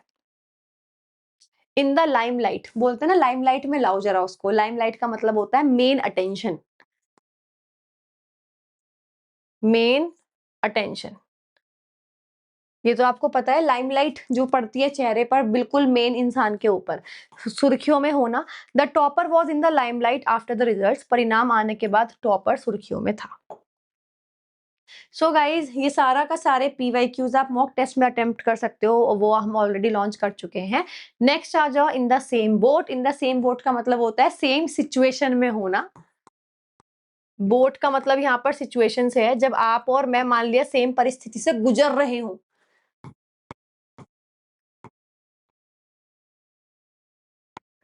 अब देखो, अब तुम्हें एक वर्ड से पता लग गया होगा ये पॉजिटिव वर्ड है या नेगेटिव वर्ड है, गुजरना। अगर अच्छी कंडीशन होती है तो आप उस चीज को एंजॉय करते हो, गुजरते नहीं हो। गुजरने का मतलब होता है कि बैड सिचुएशन, जब आप और मैं सेम बैड सिचुएशन से गुजर रहे हो, तो we are sailing the same boat, हम सेम बोट में सवार हैं, ठीक है, एक ही स्थिति में होना, we are in the same boat, so let's prepare together, हम एक ही स्थिति में हैं इसलिए साथ में तैयारी करते हैं। Jack up the rates, jack up the rates कर लो ना, अप और रेट्स पे ध्यान दो, यानी प्राइसेस बढ़ाना, जब आप अचानक से किसी के रेट बढ़ा दो, प्राइस बढ़ा दो, उसको बोलते हैं jack up the rates. The bank jacked up the rates this month. बैंक ने इस महीने रेट्स बढ़ा दिए, दरें बढ़ा दी। Jump the gun. देखो गन का क्या होता है, ट्रिगर पॉइंट दबाते हैं हम, राइट। इसका मतलब क्या है कि बिना सोचे समझे सीधा एक्शन पर आना। To start too early without proper signal. देखो ऐसे याद रखना, अगर गन आपको चलानी है तो आप सिग्नल नहीं दोगे, वरना सामने वाला जिसको आपको मारना है, गाइस ये पता नहीं मैं क्या ही पढ़ा रही हूँ, ठीक है, पर ये स्टोरी है, इसी तरीके से याद रखोगे। आपको सिग्नल नहीं देना है, वरना जिसके ऊपर गन गन चलाओगे वो अवेयर हो जाएगा, वो भाग जाएगा। ठीक है, तो सिग्नल नहीं देना है। तो बिना सिग्नल दिए एकदम से काम करना।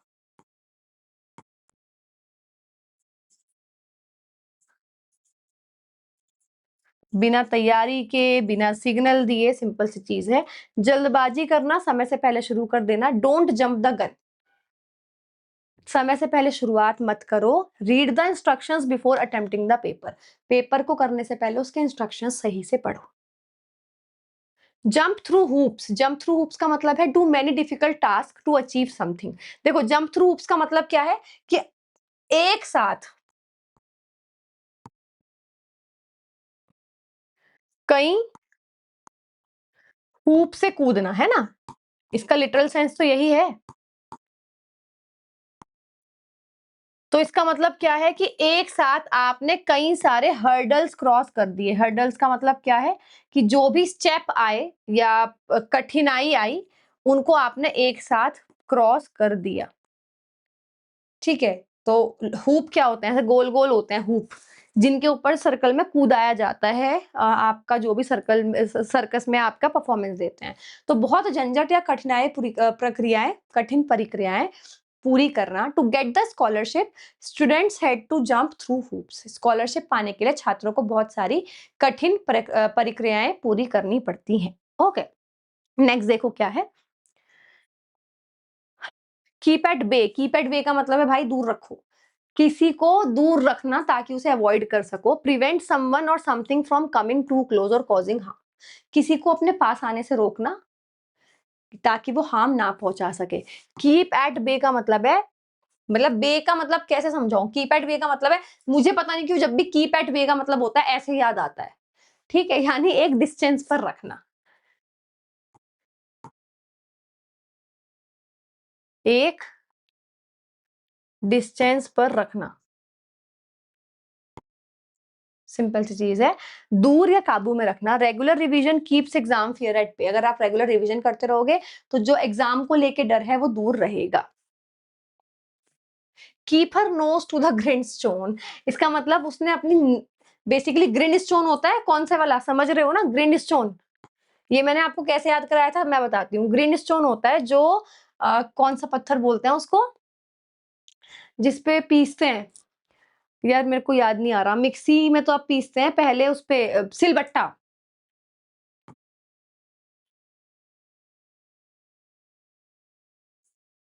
सो बेसिकली सिलबट्टे पे पहले चटनी वगैरह पीसते थे, सब मिक्सी में करते हैं। तो जब सिलबट्टा चलाते हैं ना, पत्थर होता है भारी बहुत, उसे चलाने के लिए बहुत ज्यादा कड़ी मेहनत लगती है।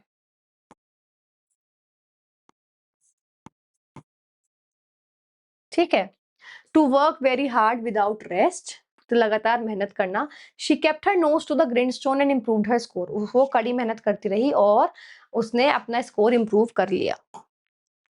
Keep the wolf away from the door. भेड़िए को दरवाजे से दूर रखना, यही तो है।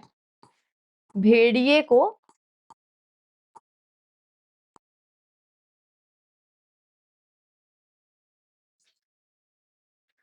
दरवाजे से दूर रखना। अब देखो, दरवाजे का मतलब आ गया घर, ठीक है। भेड़िए का मतलब आ गया बेसिकली पोवर्टी, गरीबी। क्यों, मैं बताती हूँ। क्योंकि भेड़िया वो होता है जो घर में घुसकर, पहले क्या था कि हम गाय वगैरह पालते थे, तो भेड़िया आता था हमारी गाय वगैरह खा जाता था। वो ले गया, चोरी कर ली, खा लिया उसने, तो हमारे खाने पीने के भी लाले पड़ जाते थे, मतलब हम बहुत गरीब अवस्था में आ जाते थे। तो keep the wolf away from the door का मतलब क्या है कि जो आपका भेड़िया है उसको दूर रखना, यानी पॉवर्टी को, मतलब बस पेट पालने लायक काम करना, गरीबी को दूर रखा हुआ है आपने। पर इसका मतलब ये नहीं है आप अमीर हो, इसका मतलब क्या है, बस पेट पालने लायक काम करना। He took a part time job to keep the wolf away from the door. उसने एक पार्ट टाइम नौकरी कर ली ताकि वो पेट पालने लायक काम कर सके। Kick the bucket, kick the bucket का मतलब होता है डेथ। देखो अब कैसे याद रखोगे, आपने देखा होगा जब डेथ होती है तो आ, जो भी इंसान चला गया होता है हमें छोड़ के, तो उसके चारों तरफ इन हिंदू आप कह सकते हो इन हिंदूज क्या होता है कि वो घड़ा रखते हैं और घड़े से पानी, मतलब घड़ा नीचे गिरा देते हैं, राइट। तो वही सीन आप याद रखोगे, घड़ा नीचे गिरा देते हैं। बकेट का मतलब बाल्टी है ना, तो यहाँ पे घड़ा है, तो कब गिराते हैं, जब somebody leaves us, right? So to die और मर जाना, he kick the bucket peacefully at an old age, वह बुढ़ापे में शांति पूर्वक चल बसा। Kick up a row, kick up a row का मतलब है एक रो में लोग खड़े थे, आपने किसी को किक कर दिया तो क्या होगा, झगड़ा होगा ना। ऐसे याद रखोगे, रो में लोग थे और आपने किक कर दिया, किसी को लात मार दी। इस तरीके से याद रखो, कभी भी नहीं भूल सकते। ओके, झगड़ा खड़ा कर देना यानी एक हंगामा शुरू कर देना। He kicked up a row over a minor mistake, उसने छोटी सी गलती के पीछे झगड़ा शुरू कर दिया। Kill two birds with one stone, उसने दो पंछियों को एक ही पत्थर से मारा। दैट मीन्स एक ही चीज करके कोई दो मोटिव गेन कर लेना। एक कुछ करा, कुछ चीज आपने ऐसी कर दी जिसकी वजह से दो मोटिव्स पूरे हो गए आपके। एक तीर से दो निशाने, achieve two goals with one action, एक काम से आपने दो गोल अपने अचीव कर लिए। By making notes he killed two birds with one stone, notes बनाकर उसने एक पंच दो काज, हाँ एक पंथ दो काज, इसका मतलब पता क्या होता है, एक रास्ते में ही दो काम आपने पूरे कर लिए। तो उसने नोट्स बनाए तो दो काम कैसे हो गए, उसने लर्निंग भी कर ली और रिवीजन भी कर लिया, सिंपल सी चीज है। तो ये है। Next, know which way the wind blows, ये पता होना कि हवा भी किस डायरेक्शन से चलती है, मतलब आप किसी जगह हो और वहां इतना रहे हो कि आपको ये भी पता है कि भैया यहाँ पे हवा भी किस डायरेक्शन से चल रही है, आपको वो भी पता है। इसका मतलब बहुत अच्छे से किसी चीज को समझना, जो हो रहा है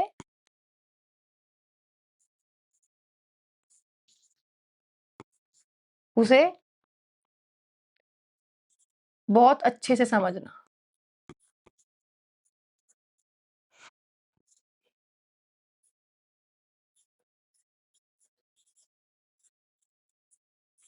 ठीक है, he knows which way the wind blows so he change his strategy early, उसको ये पता है कि क्या हो रहा है तो इसीलिए उसने अपनी स्ट्रैटेजी चेंज कर ली। ओके, नेक्स्ट पे आते हैं। लीव नो स्टोन अनटर्न्ड, कोई भी आपने, मतलब जिसको बोलते हैं ना कि कोई भी रास्ता कोई छोड़ा नहीं, राइट। तो इसी तरीके से बात करते हैं। देखो इसका मतलब क्या है गाइस, एक सेकंड के लिए वेट करना प्लीज।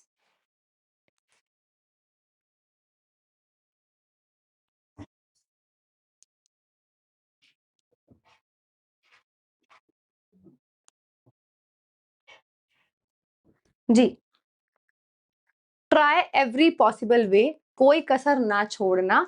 कि अब सोचो, पत्थर पलटने हैं, इस तरीके से याद रखो, और कोई भी पत्थर बिना पलटे रहा ही नहीं, तो यानी कितनी कड़ी मेहनत की होगी आपने, सारे तरीके अपना लेना, कोई कसर ना छोड़ना। She left no stone unturned to find the lost admit card, उसने खोया हुआ एडमिट कार्ड ढूंढने में कोई कसर नहीं छोड़ी।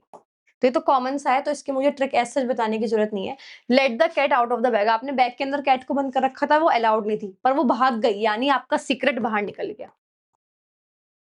सीक्रेट बाहर आ गया। तो जब एक्सीडेंटली आप कोई सीक्रेट रिवील कर दो, उसको बोलते हैं कि let the cat out of the bag. Bag, he let the cat out of the bag without the about the surprise plan, surprise plan के बारे में जो सीक्रेट है उससे गलती से निकल गया। Look before you leap, okay, leap का मतलब होता है चलना, ठीक है, चलने से पहले देख लो, इसका मतलब कुछ भी काम करने से पहले सोच लो, विचार लो, कदम उठाने से पहले सोचो। लीप का मतलब होता है चलना, ठीक है, तो चल बोलते हैं ना कि चलने से पहले देख लो कहाँ जा रहे हो, think carefully before acting, look before you leap, don't choose a course in a hurry, कुछ भी करने से पहले सोच लो, कोई भी कोर्स एकदम जल्दबाजी में मत चूज कर लेना। Mad as a hatter, mad का मतलब पागल है ना भाई, खतरनाक पागल कोई इंसान हो, एक्सट्रीमली क्रेजी, बिल्कुल पागल। He talks to himself all day, वो अपने आप से बात करता है, मैड एज अ हेटर, ठीक है, वह दिन भर खुद से बातें करता है, वो बिल्कुल पागल है। मेक अ क्लीन ब्रेस्ट, अब देखो, अब यहाँ ये मैंने याद करा रखा है, देखो ब्रेस्ट का मतलब है आपका चेस्ट वाला एरिया, जिसको बोलते हैं ना एक भार उतर जाना, क्लीन ब्रेस्ट का मतलब है कि भार उतर गया, यानी आप बहुत ज्यादा हल्का फील करते हो, कब? जब आपने कोई गलती की हुई होती है और आप उसको एडमिट कर लेते हो, कन्फेस कर लेते हो, यार ये हुआ था, ये मैंने किया है, and I am sorry about that, तो उसके बाद क्या है कि आपको पता है, आप सबको पता है, you will not feel burdened, okay, so इसका मतलब है पूरी सच्चाई बता देना, confess fully, he made a clean breast of it and admitted everything, उसने पूरी सच्चाई बता दी और सब कुछ स्वीकार कर लिया। Make a clean breast of it, ये भी सेम रिपीटेड है ये तो। मम्स द वर्ड, आप कुछ बोल रहे हो, बोल दिया ममिट, ममिट का मतलब होता है बिल्कुल चुप, मम्स द वर्ड को याद रखोगे, मम्मी, ये मम्मी वाला मम्मी नहीं है, ये मम्मी है, इजिप्ट वाली, ठीक है, कैसे बनाते थे मम्मी, बिल्कुल सब कुछ सील पैक करके, है ना, तो किसी बात को बिल्कुल सील पैक कर देना, चुप रहना, राज रखना, सील पैक करके बनाते थे, यानी बात को बिल्कुल सील कर देना, यानी सीक्रेट रखना। Mum's the word about the surprise test, surprise test के बारे में किसी को कुछ नहीं बोलना है, उसको राज ही रखना है। Not fit to hold a candle to, candle उठाने के लिए फिट ना होना, कैंडल कब उठाते हैं, किसके सामने उठाते हैं, भगवान जी के सामने उठाते हैं, चर्च में जीसस के सामने उठाते हैं, राइट, किसी की डेथ हो गई तो उसके सामने कैंडल जलाई जाती है। अब आप कैंडल उठाने के लिए फिट नहीं हो, इसका मतलब आप अच्छे नहीं हो, simple. Not nearly good as someone or something, बराबरी के भी लायक नहीं होना, ये समझ गए, ऐसे याद रखोगे कि कैंडल किसके सामने जलाते हैं, भगवान, और अगर आप फिट नहीं हो दैट मीन्स आप अच्छे नहीं हो, अच्छे, अच्छा ना होना, या बराबरी के भी बराबरी बराबर भी ना होना, जिसको बोलते हैं ना अच्छा तो छोड़ दो, बराबर तो हो, आप बराबरी भी नहीं कर पा रहे हो। This phone is not fit to hold a candle to the latest model, ये जो फोन मैं यूज कर रहा हूँ वो लेटेस्ट मॉडल के सामने, इसको बोलते हैं पानी भी नहीं भरता, पानी भी नहीं भरते का मतलब है कहीं भी स्टैंड नहीं करता, समझ रहे हो। Not one's cup of tea, मतलब बेसिकली हर एक इंसान, अब देखो कैसे याद रखोगे, हर एक इंसान को कैसे चाय, कोई इंसान अगर चाय पीने वाला है तो हर एक इंसान का जो जिस टाइप की चाय उसको पसंद है वो एक क्राइटेरिया होता है कि कैसी चाय पसंद है। फॉर एग्जांपल मुझे दूध वाली चाय पसंद है, मैं ज्यादा दूध वाली चाय पीना पसंद करती हूँ, तो मेरा वो स्टाइल है चाय पीने का, राइट। अब कोई कुछ काम है, अब मान लो वो मेरे इंटरेस्ट का ही नहीं है, राइट, कहीं पे कुछ मिल रहा है बट वो मेरे इंटरेस्ट का नहीं है, तो आई विल से कि it is not my cup of T, ये मेरे बस का तो नहीं है, यानी मेरे इंटरेस्ट का काम ही नहीं है। पसंद की चीज ना होना, not something you like, long meetings are not my cup of tea, लंबी मीटिंग्स मेरे पसंद की चीज नहीं है, मतलब मेरे बस का ही नहीं है, समझ गए, तो इस तरीके से याद रखोगे, not one's cup of tea. Not worth his salt, अब ये ध्यान से समझना क्योंकि इससे रिलेटेड एक या दो और आएंगे। देखो, उसके सॉल्ट के बराबर ना होना, मेन इसका अगर लिटरल सेंस में देखूं, उसके नमक के लायक नहीं है, के लायक, वर्थ का मतलब होता है लायक, ना होना। अब देखो कैसे करोगे, इसका मतलब क्या है, उसकी अच्छाई के लायक ना होना,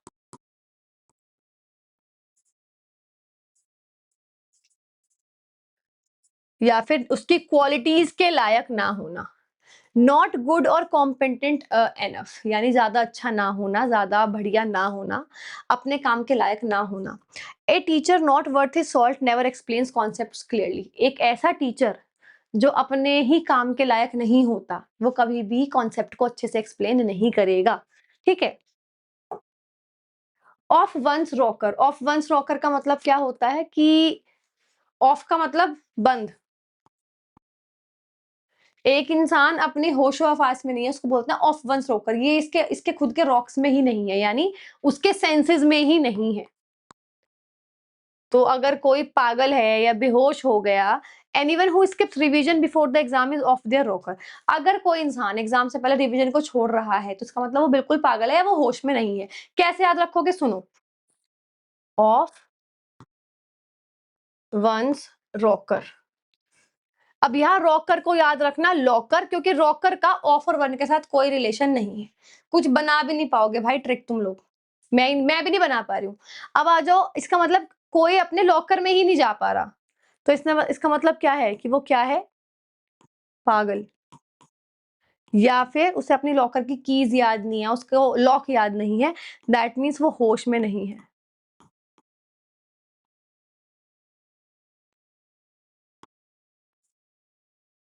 ठीक है, चलो।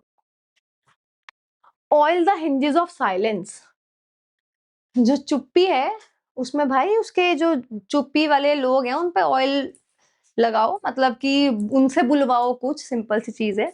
Break silence gently to start a conversation, चुप्पी तोड़कर बात शुरू करना, इसी को बोलते हैं ब्रेक द आइस। ठीक है। To oil the hinges of silence she asked a simple question, चुप्पी को तोड़ने के लिए और बात शुरू करने के लिए उसने एक सिंपल सा क्वेश्चन पूछना शुरू किया। सिंपल। तुम ऐसे याद रखो ना, ब्रेक आ रहा है और साइलेंस, साइलेंस को तोड़ना। On a collision course, okay. Collision का मतलब टकराना, राइट। कोर्स का मतलब होता है रास्ता। तो आपको पता लग जाता है ना कोई कोई इंसान के साथ, at least I am one of them, जिनको पता लग जाता है कि इस इंसान के साथ अगर मैं ज्यादा कांटेक्ट करूंगी तो कभी ना कभी इन कमिंग फ्यूचर मेरा कभी ना कभी कॉन्फ्लिक्ट होगा, तो उससे अपने आप डिस्टेंस मेंटेन कर लेते हो। So on a conflict course यही है कि टकराव होगा ही होगा, उसी रास्ते पे हो जिस पे टकराव होगा, टकराव की ओर बढ़ना। Their decisions put them on A collision course with the authorities, जो उनके डिसीजंस थे उन्हों वो डिसीजंस ने उनको अथॉरिटीज के साथ टकराव के रास्ते पर बढ़ा दिया। नेक्स्ट देखो, bark up the wrong tree. Bark up the wrong tree का मतलब होता है कि जब आपने गलत एजम्पशन लगा लिया हो, बेसिकली आपको गलत एजम्पशन हो, या फिर आपने किसी गलत इंसान को फॉलो कर लिया हो, जब आपने रॉन्ग प्रिडिक्शन कर ली हो।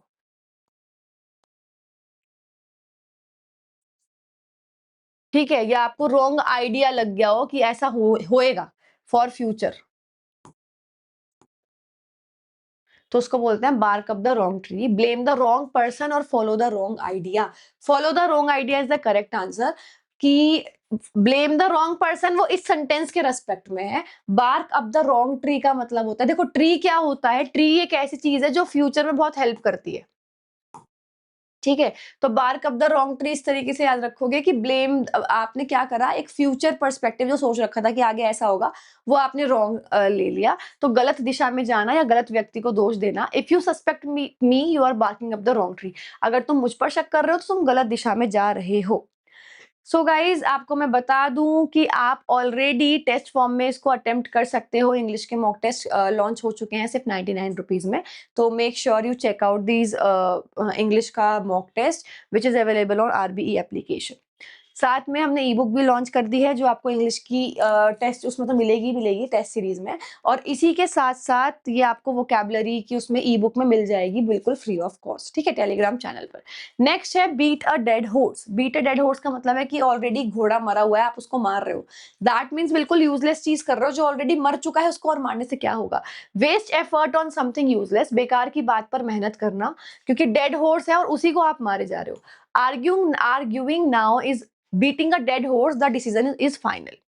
अगर आप अब आर्ग्यू कर रहे हो तो that is like beating a dead horse, यानी अब आर्ग्यू करने से, अब बहस करने से कुछ नहीं होगा, क्योंकि डिसीजन फाइनल हो चुका है। ओके, नेक्स्ट करते हैं। नेक्स्ट इज, एक सेकंड गाइज, एक सेकंड के लिए होल्ड करना।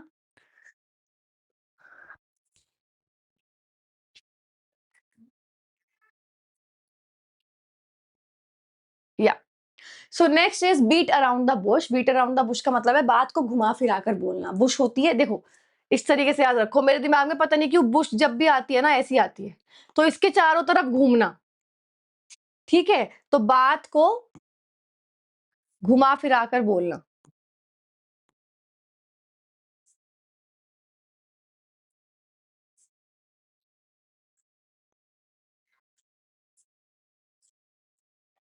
जब सीधी बात आप नहीं करते तो बात को घुमा फिरा कर बोलना, उसको बोलते हैं beating around the bush.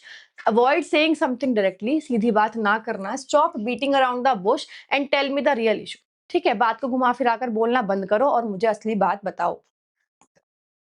Beat crow, okay, देखो ध्यान रखना, क्रो यानी कौवा जो होता है, it is always a negative word. तो क्रो जब भी आता है आप हमेशा देखोगे ये रॉन्ग है, ठीक है, ये एक नेगेटिव वर्ड है। तो जब भी आप बात कर रहे हो क्रो की, दैट मीन्स रॉन्ग, गलत। तो बीट क्रो का मतलब होता है क्रो को बीट कर दिया, नहीं एडमिट कर लो तुम गलत हो, ओके। और वैसे भी समझ लो, अगर किसी कौवे को मार दिया आपने तो दैट इज रॉन्ग ना, तो आप क्या बोलोगे कि अब तुम एडमिट करो कि तुमने गलत किया है, तो admit that you were wrong. और अच्छा, इसके अलावा एक और चीज भी आती है, ईट क्रो, ठीक है, अगर ईट क्रो आए तो भी समझ जाना। एक सेकेंड, तो भी ऐसे याद रखना कि कौवा खा लिया यानी वो गलत चीज है। चलो, गलती मानकर शर्मिंदगी से स्वीकार करना। He had to beat crow after his prediction proved wrong. उसको अपनी गलती स्वीकार करनी पड़ी जब उसका प्रिडिक्शन गलत चला गया तो। Next is bell the cat. Bell the cat का मतलब क्या होता है बेसिकली, कि खतरे को और इनविटेशन देना, कि आपने कैट थी उसको बेल कर दी कि आ जाओ। तो take a dangerous task that others avoid, जोखिम भरा काम अपने ऊपर लेना, या आप ये कह सकते हो कि डेंजरस चीज को खुद से अपने आप से करना या इनवाइट करना। सिंपल सी चीज है। Everyone complain but no one was ready to bell the cat. सबने शिकायत तो करनी शुरू की बट किसी ने भी उस काम को खुद से करना, क्योंकि वो जोखिम भरा काम था, खुद से करना शुरू नहीं किया। क्योंकि अब देखो, कैट को बेल करना क्यों एक डेंजरस टास्क है। कैट बहुत अच्छी होती है बट उसको कभी भी ना लॉयल या फेथफुल एनिमल में नहीं माना जाता। ये कहा जाता है कि अगर आप कितना भी बिल्ली को पाल लो और कितना भी प्यार दे दो, as soon as you step away from the home, आप जैसे ही घर से दूर जाओगे वो किचन में जाके जो उसको खाना पीना है वो सब कुछ मतलब वो कर देगी। But that is the animal behaviour, no. तो but it is an old saying which I am saying right now. Next है बिलो द बेल्ट। बेल्ट के नीचे मारना, दैट मीन्स अनफेयर एडवांटेज लेना, जो कि एथिकल नहीं है, कि वो अलाउड नहीं है। मतलब आप एक, कोई लड़ाई हो रही है, एक प्रोफेशनल आप ग्रुप डिस्कशन कर रहे हो, कुछ भी कर रहे हो, आप वहां पर्सनल जा रहे हो, that is like hitting below the belt, यानी अनफेयर कोई चीज या क्रूअल चीज करना, अनुचित या नीचे गिरकर वार करना, मतलब गिरी हुई हरकत करना basically. It was below the belt to insult him about his failure. उसकी असफलता पर ताना मारना अनुचित था, या फिर आपने अटैक किया, वो गलत। Bite off more than one chew, जितना मुंह में आ सकता है, जितना चबा सकते हो उससे ज्यादा आप मुंह में भर लेना, यानी जरूरत से ज्यादा, जरूरत से ज्यादा। अब वो डिपेंड करता है सेंटेंस में क्या है, उसके ऊपर, कि जरूरत से ज्यादा क्या करा है। अगर कोई चीज मैनेज करने वाली है तो जरूरत से ज्यादा मैनेज करना, कोई चीज ग्रीडी फॉर्म में है तो जरूरत से ज्यादा कोई चीज ले लेना। तो सिंपल सी चीज है, try to do more than you can manage, अपनी क्षमता से ज्यादा काम उठा लेना। सेंटेंस है, by taking 3 project at once he bit off more than he could chew. ठीक है, 3 प्रोजेक्ट उसने एक साथ ले लिए, तो इसका मतलब क्या है, उसने अपनी क्षमता से ज्यादा काम उठा लिए। सिंपल सी चीज है। Next, bite the bullet. Okay, अब देखो बात सुनो, बाइट द बुलेट का मतलब होता है फेस द कॉन्सिक्वेंसेस। अगर किसी ने बुलेट चला दी तो दैट मीन्स वो रिजल्ट है किसी चीज का, तो रिजल्ट को फेस करना उसको बोलते हैं bite the bullet. To face something painful और ब्रेव इट आउट, हिम्मत करके सह लेना किसी चीज को। You must bite the bullet and start your week topics today. और अब तुमको अपना मतलब जो रिजल्ट है वो फेस करना पड़ेगा और अपने वीक सब्जेक्ट्स को आज से तैयार करना शुरू करना पड़ेगा। ब्लो वंस ओन हॉर्न, अपनी खुद की तारीफ करना, हॉर्न की जगह ट्रम्पेट भी आता है, ठीक है? अपनी खुद की तारीफ करना, अपनी खुद की तारीफ मतलब अपनी शेखी बगाड़ना। He keeps blowing his own horn about his score, वो अपने स्कोर की शेखी बार-बार मतलब खुद से तारीफ करता रहता है, तो बहुत कॉमन सा है।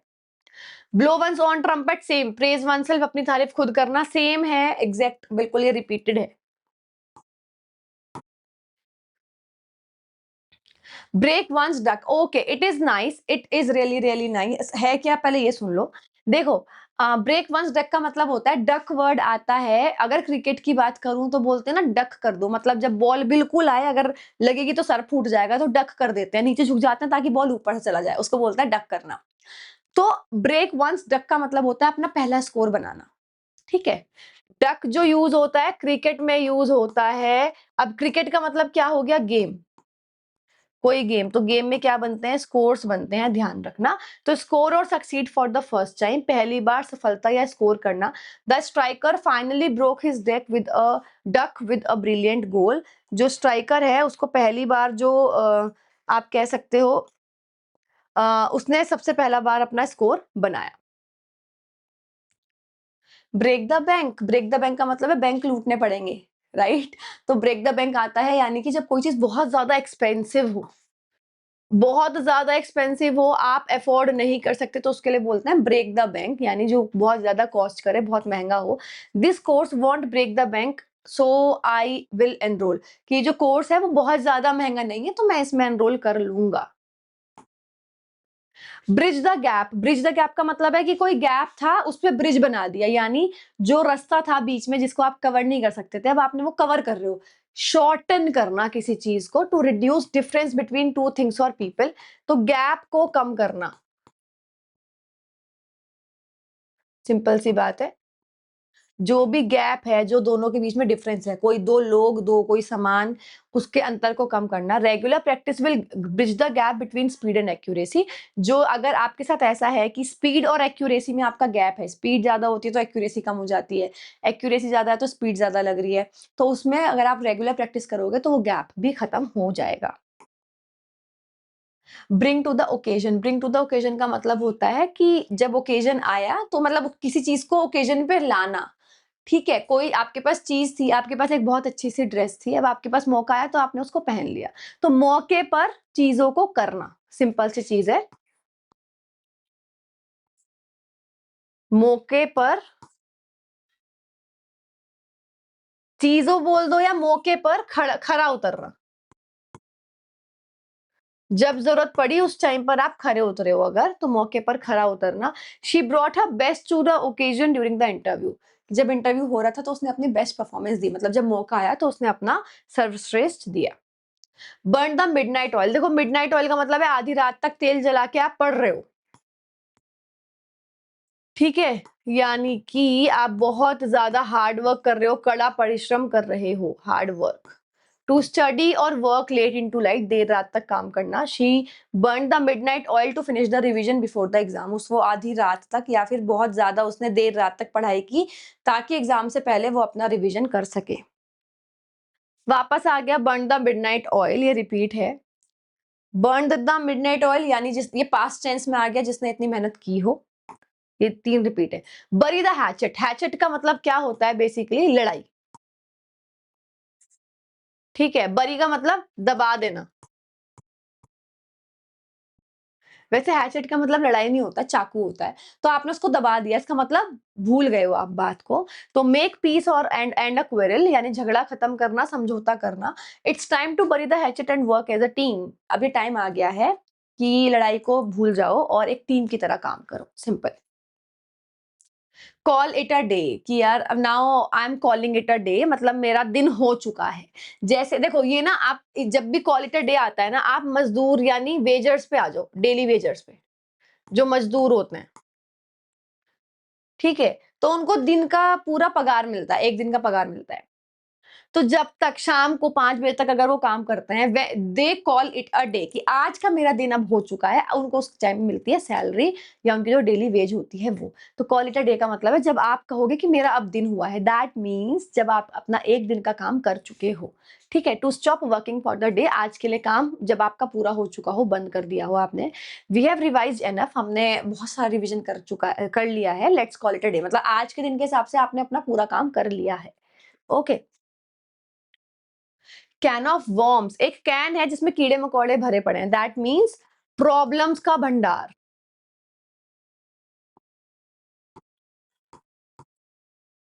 ठीक है, इसी को बोलते हैं पेंडोरा बॉक्स भी बोलते हैं, इसी को ही।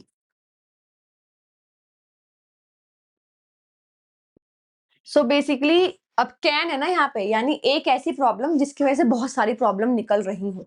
A complicated issue that causes more problems, एक ऐसा इशू जिसकी वजह से बहुत ज्यादा प्रॉब्लम्स हो रही हो। ओके, तो ये ध्यान रखना।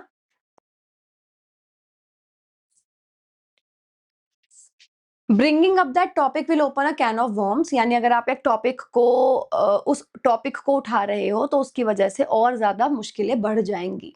नेक्स्ट क्वेश्चन पे आते हैं, नेक्स्ट ईडियम पर। Carry coals to the Newcastle, अब देखो, अब दिमाग लगाओ, ये नया किला है कोई जो बन चुका है।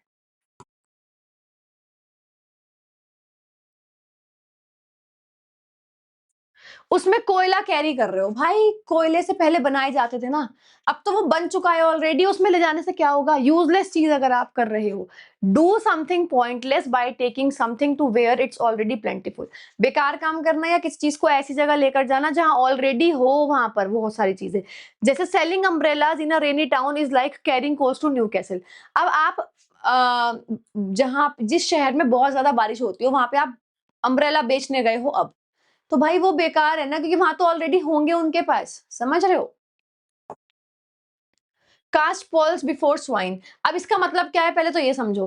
कास्ट पर्ल्स का मतलब है मोती आप दिखा रहे हो, पर किसके सामने, आप दिखा रहे हो स्वाइन के सामने, राइट। अब पहली बात तो ये स्वाइन क्या है, स्वाइन का मतलब होता है बुरे लोग, बैड पीपल।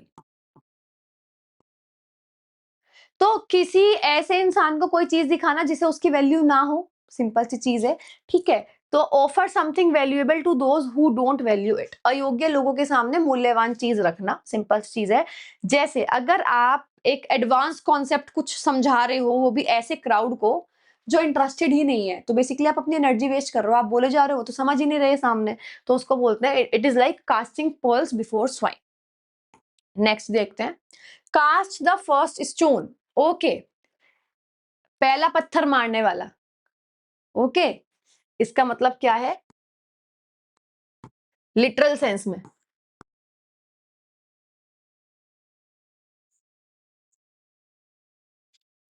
अब ये पहला पत्थर कौन मारता है, बेसिकली पत्थर मारने का मतलब है किसी को एक्यूज करना, किसी पर दोष लगाना।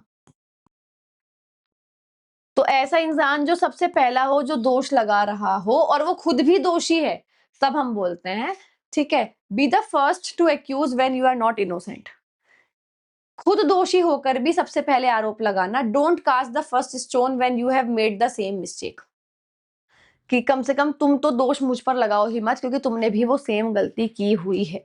ओके, नेक्स्ट, चॉक एंड चीज, एक है चॉक और एक है चीज, राइट। तो बिल्कुल डिफरेंट चीजें हो गई दोनों, तो कंप्लीटली डिफरेंट, जमीन आसमान का फर्क। There teaching styles are like chalk and cheese, जो उनके पढ़ाने के तरीकों में जमीन आसमान का फर्क है। क्लचिंग एट स्ट्रॉज, देखो जहां भी स्ट्रॉ आ जाए ना, स्ट्रॉ का मतलब क्या होता है, पाइप जिससे आप कोई चीज पीते हो, कोल्ड ड्रिंक पीते हो ना, तो पाइप वर्ड नहीं है, स्ट्रॉ ही होता है, but I have to explain it to you, right. तो होता है स्ट्राइक। तो स्ट्रॉ जो होता है वो बहुत ज्यादा वीक होता है, बहुत कमजोर होता है, कोई भी उसको तोड़ सकता है। तो क्लचिंग द एट स्ट्रॉज का मतलब है आप क्लच कर रहे हो, पकड़ रहे हो, यानी वीक पॉइंट्स को ट्राई करना। आप मतलब मुश्किल में हो तो आप वीक, जो भी वीक ऑप्शंस है आप उन सबको भी पकड़ रहे हो, उनको भी ट्राई कर रहे हो। तो डेस्परेटली ट्राइंग वीक ऑप्शंस, यानी आखिरी आप कह सकते हो आखिरी उम्मीद में कमजोर सहारे ढूंढना, सिंपल सी चीज है। With no proof he was clutching at straws to defend himself, क्योंकि कोई सबूत नहीं था तो खुद को बचाने के लिए कमजोर सहारे ढूंढ रहा था। कुक समवन्स गूज, ओके, किसी का गूज, गूज का मतलब तो वैसे पंछी होता है, उसको आपने पका के खा लिया, तो दैट मीन्स किसी का कोई प्लान था या किसी का कोई रिसोर्स था, किसी का कोई पेट था, आपने उसको पका के खा लिया, यानी किसी का कोई वैल्यूएबल चीज थी जो आपने खत्म कर दी, राइट। तो ruined someone's plans और chances, किसी की योजना या मौके को खराब कर देना। His careless comment cooked his goose in the interview, उसके लापरवाह बयान ने इंटरव्यू में उसका मौका खराब कर दिया, simple. Cry over spilt milk, यानी जो दूध फट चुका है उस पे रोना, बेसिकली जो हो चुका है उस पे आपको रोना आ रहा है, जो हो चुका है, इसको बोलते हैं ना अब पछताए होत क्या जब चिड़िया चुग गई खेत, जो हो चुका है ऑलरेडी उस पे रोने का कोई फायदा नहीं है। Worry about something that can not be change है, जो हो चुका है उस पर पछताना। Failing once is normal, don't cry over spilt milk, fail हो गए वो नॉर्मल है, जो हो चुका है उस पर रोने का कोई फायदा नहीं होता। क्राई स्टिंकिंग फिश, ओके, देखो इसका मतलब क्या है, कोई फिश है वो स्टिंक कर रही है और उस पे आप रो रहे हो, तो मतलब बेसिकली है क्या कि कंप्लेन अनफेयरली, बेसिकली हो क्या रहा है कि वहां पे ऑलरेडी गेस्ट हैं, कहीं पे वहां ऑलरेडी बदबू आ रही है, अब आपका ही फंक्शन है, तो आप सॉल्यूशन ढूंढोगे ना, आप कंप्लेन नहीं करोगे अरे यहाँ बदबू आ रही है क्या, बदबू आ रही है क्या, मतलब आप गेस्ट को खुद से बता रहे हो, ऐसे याद रखना, ठीक है। स्टिंकिंग फिश का मतलब है फंक्शन में, ऐसे याद रखना, खुद के फंक्शन में, ऐसे याद रखना, कंप्लेन नहीं करोगे, अगर कंप्लेन कर रहे हो तो दैट मीन्स आप अनफेयर चीज कर रहे हो, किसी सिचुएशन को और खराब कर रहे हो, बेवजह शिकायत करके बात को बिगाड़ना। Stop crying stinking fish and focus on solving the problem, बेवजह शिकायत करना बंद करो और प्रॉब्लम का सॉल्यूशन ढूंढने पर फोकस करो। क्राई वुल्फ, क्राई वुल्फ का मतलब वो भेड़िए वाली कहानी सुनी है ना मैंने आपको जब थीम में समझाया था ये, क्योंकि हर थीम की अलग वीडियो बना रखी है ऑलरेडी चैनल पर डल रही है, तो उसमें भी यही समझाया था। वुल्फ वाली जो भेड़िए वाली स्टोरी है, तो उसमें क्या है वो अलार्म देता है ना, ठीक है, उसकी तरह चिल्ला के, तो एक झूठा अलार्म देना यानी झूठा लोगों को सावधान करना। If you keep crying wolf no one will trust you in real trouble, अगर तुम बार बार ऐसे झूठा करते रहोगे ना, आप कॉल कर रहे हो अरे मेरी तबीयत खराब है आ जाओ, पर आप नहीं हो, आपकी तबीयत खराब नहीं है, आपने किसी को अपने घर बुला लिया, बार बार ऐसा कर रहे हो, तो जब आपकी सच में तबीयत खराब होगी कोई विश्वास नहीं करेगा, अगर तुम बार बार झूठा अलार्म दोगे तो असली मुसीबत में कोई भरोसा नहीं करेगा। Cut no ice, cut no ice का मतलब है कि आइस की तरह रिजिड है और वो कट नहीं हो रहा, मतलब उस पे कोई इंप्रेशन, कोई इफेक्ट ही नहीं हो रहा, वो वैसा का वैसा ही है। Have no effect no impress, कोई असर ना होना। His excuses cut no ice with the examiner, जो उसके बहाने थे उन्होंने, जो एग्जामिनर था, जो परीक्षक था, उस पर कोई फर्क नहीं पड़ा। Cut someone dead, cut someone dead का मतलब है, कट का मतलब होता है इसको कट कर दो यार, कट का मतलब बिल्कुल इग्नोर, हटा दो। कट का मतलब क्या होता है, हटा देना किसी को बिल्कुल, ठीक है। तो कट समवन डेड का मतलब है कि इसको ऐसा हटा दो जैसे ये मर गया हो, मतलब समझ लो कि ये है ही नहीं, एग्जिस्ट ही नहीं करता। ओके, इस तरीके से याद रखोगे। तो डेलिबरेटली इग्नोर समवन कंप्लीटली, जानबूझकर पूरी तरह अनदेखा करना। She cut him dead after the argument, जैसे ही बहस हुई उसके बाद उसने उसको बिल्कुल इग्नोर करना शुरू कर दिया। Cut the Gordian note, Gordian note क्या होती है पहले तो ये सुनो। गॉर्डियन नोट का मतलब होता है जब, सुनो, नोट का मतलब होता है गांठ, है ना, जो बहुत मुश्किल होता है जिसको आप सॉल्व करोगे। अब गॉर्डियन नोट का मतलब होता है बहुत मुश्किल गांठ है, कोई बहुत मुश्किल प्रॉब्लम है, तो जब आप उसको आराम से सॉल्व कर दो उसको बोलता है कट द गॉर्डियन नोट, जटिल समस्या का सीधा और निर्णायक समाधान करना, सिंपल सी चीज है। Dicing with death, dicing with death का मतलब होता है डेथ के साथ खेलना।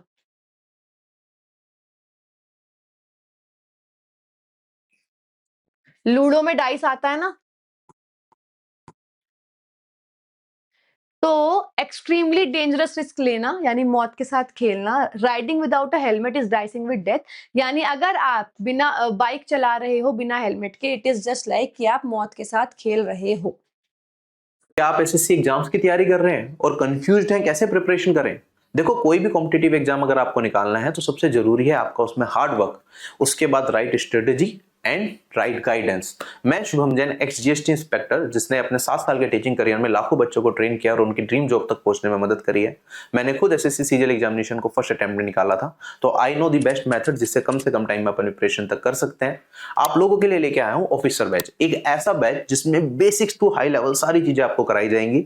मैथ्स में उसमें मैं खुद पढ़ाता हूं, साथ ही साथ आपको उसमें एक दिया जाता है टारगेट ग्रुप, जिसमें आप डेली बेसिस पे आपको टारगेट दिए जाएंगे, आपको वो फॉलो करने हैं और आप लिमिटेड टाइम के अंदर अपने कोर्स को कवर कर सकते हैं। साथ ही साथ एक डाउट ग्रुप भी होगा जिसमें मैं खुद अवेलेबल रहूंगा। आप कोई भी क्वेरी अपने डायरेक्टली मुझसे पूछ सकते हैं और अपनी सही गाइडेंस में प्रिपरेशन को आगे ले जा सकते हैं। डिस्ट्रैक्शन फ्री एनवायरनमेंट में आप अपनी कंप्लीट तैयारी करेंगे तो आपके सिलेक्शन के चांसेस ज्यादा बढ़ेंगे। साथ ही साथ कोई भी चीज आप पढ़ते हैं तो उससे रिलेटेड टेस्ट वहां पे अवेलेबल रहते हैं, जिससे आप अपनी परफॉर्मेंस को एनालाइज कर पाए। प्री और मेंस की टेस्ट सीरीज कोर्स के साथ आपको मिलेगी। इसके साथ साथ आपके लिए एक एड ऑन भी है। जो लोग स्टेट एग्जाम्स की प्रिपरेशन करते हैं, जैसे जिसमें हिंदी पूछा जाए, स्टेनोग्राफी की कुछ बच्चे प्रिपेयर कर रहे होते हैं, या फिर कंप्यूटर कुछ एग्जाम्स में पूछा जाता है, तो उसकी क्लासेस भी हमने ऑफिसर बैच के अंदर इंक्लूड कर दी है, मैथ्स, इंग्लिश, जीके, रीजनिंग के साथ साथ। तो एक कोर्स में आपकी कंप्लीट प्रिपरेशन हो जाएगी। आप लोगों के लिए एक ऑफर भी है, अगर आप एग्जाम 10 कोड यूज करेंगे तो आपको 10% का डिस्काउंट मिल जाएगा ऑफिसर बैच के ऊपर। अगर आप इंडिविजुअल सब्जेक्ट से कोर्सेज लेना चाहते हैं तो these are also available at very affordable prices, तो आप you can enroll in those courses as well. जय हिंद।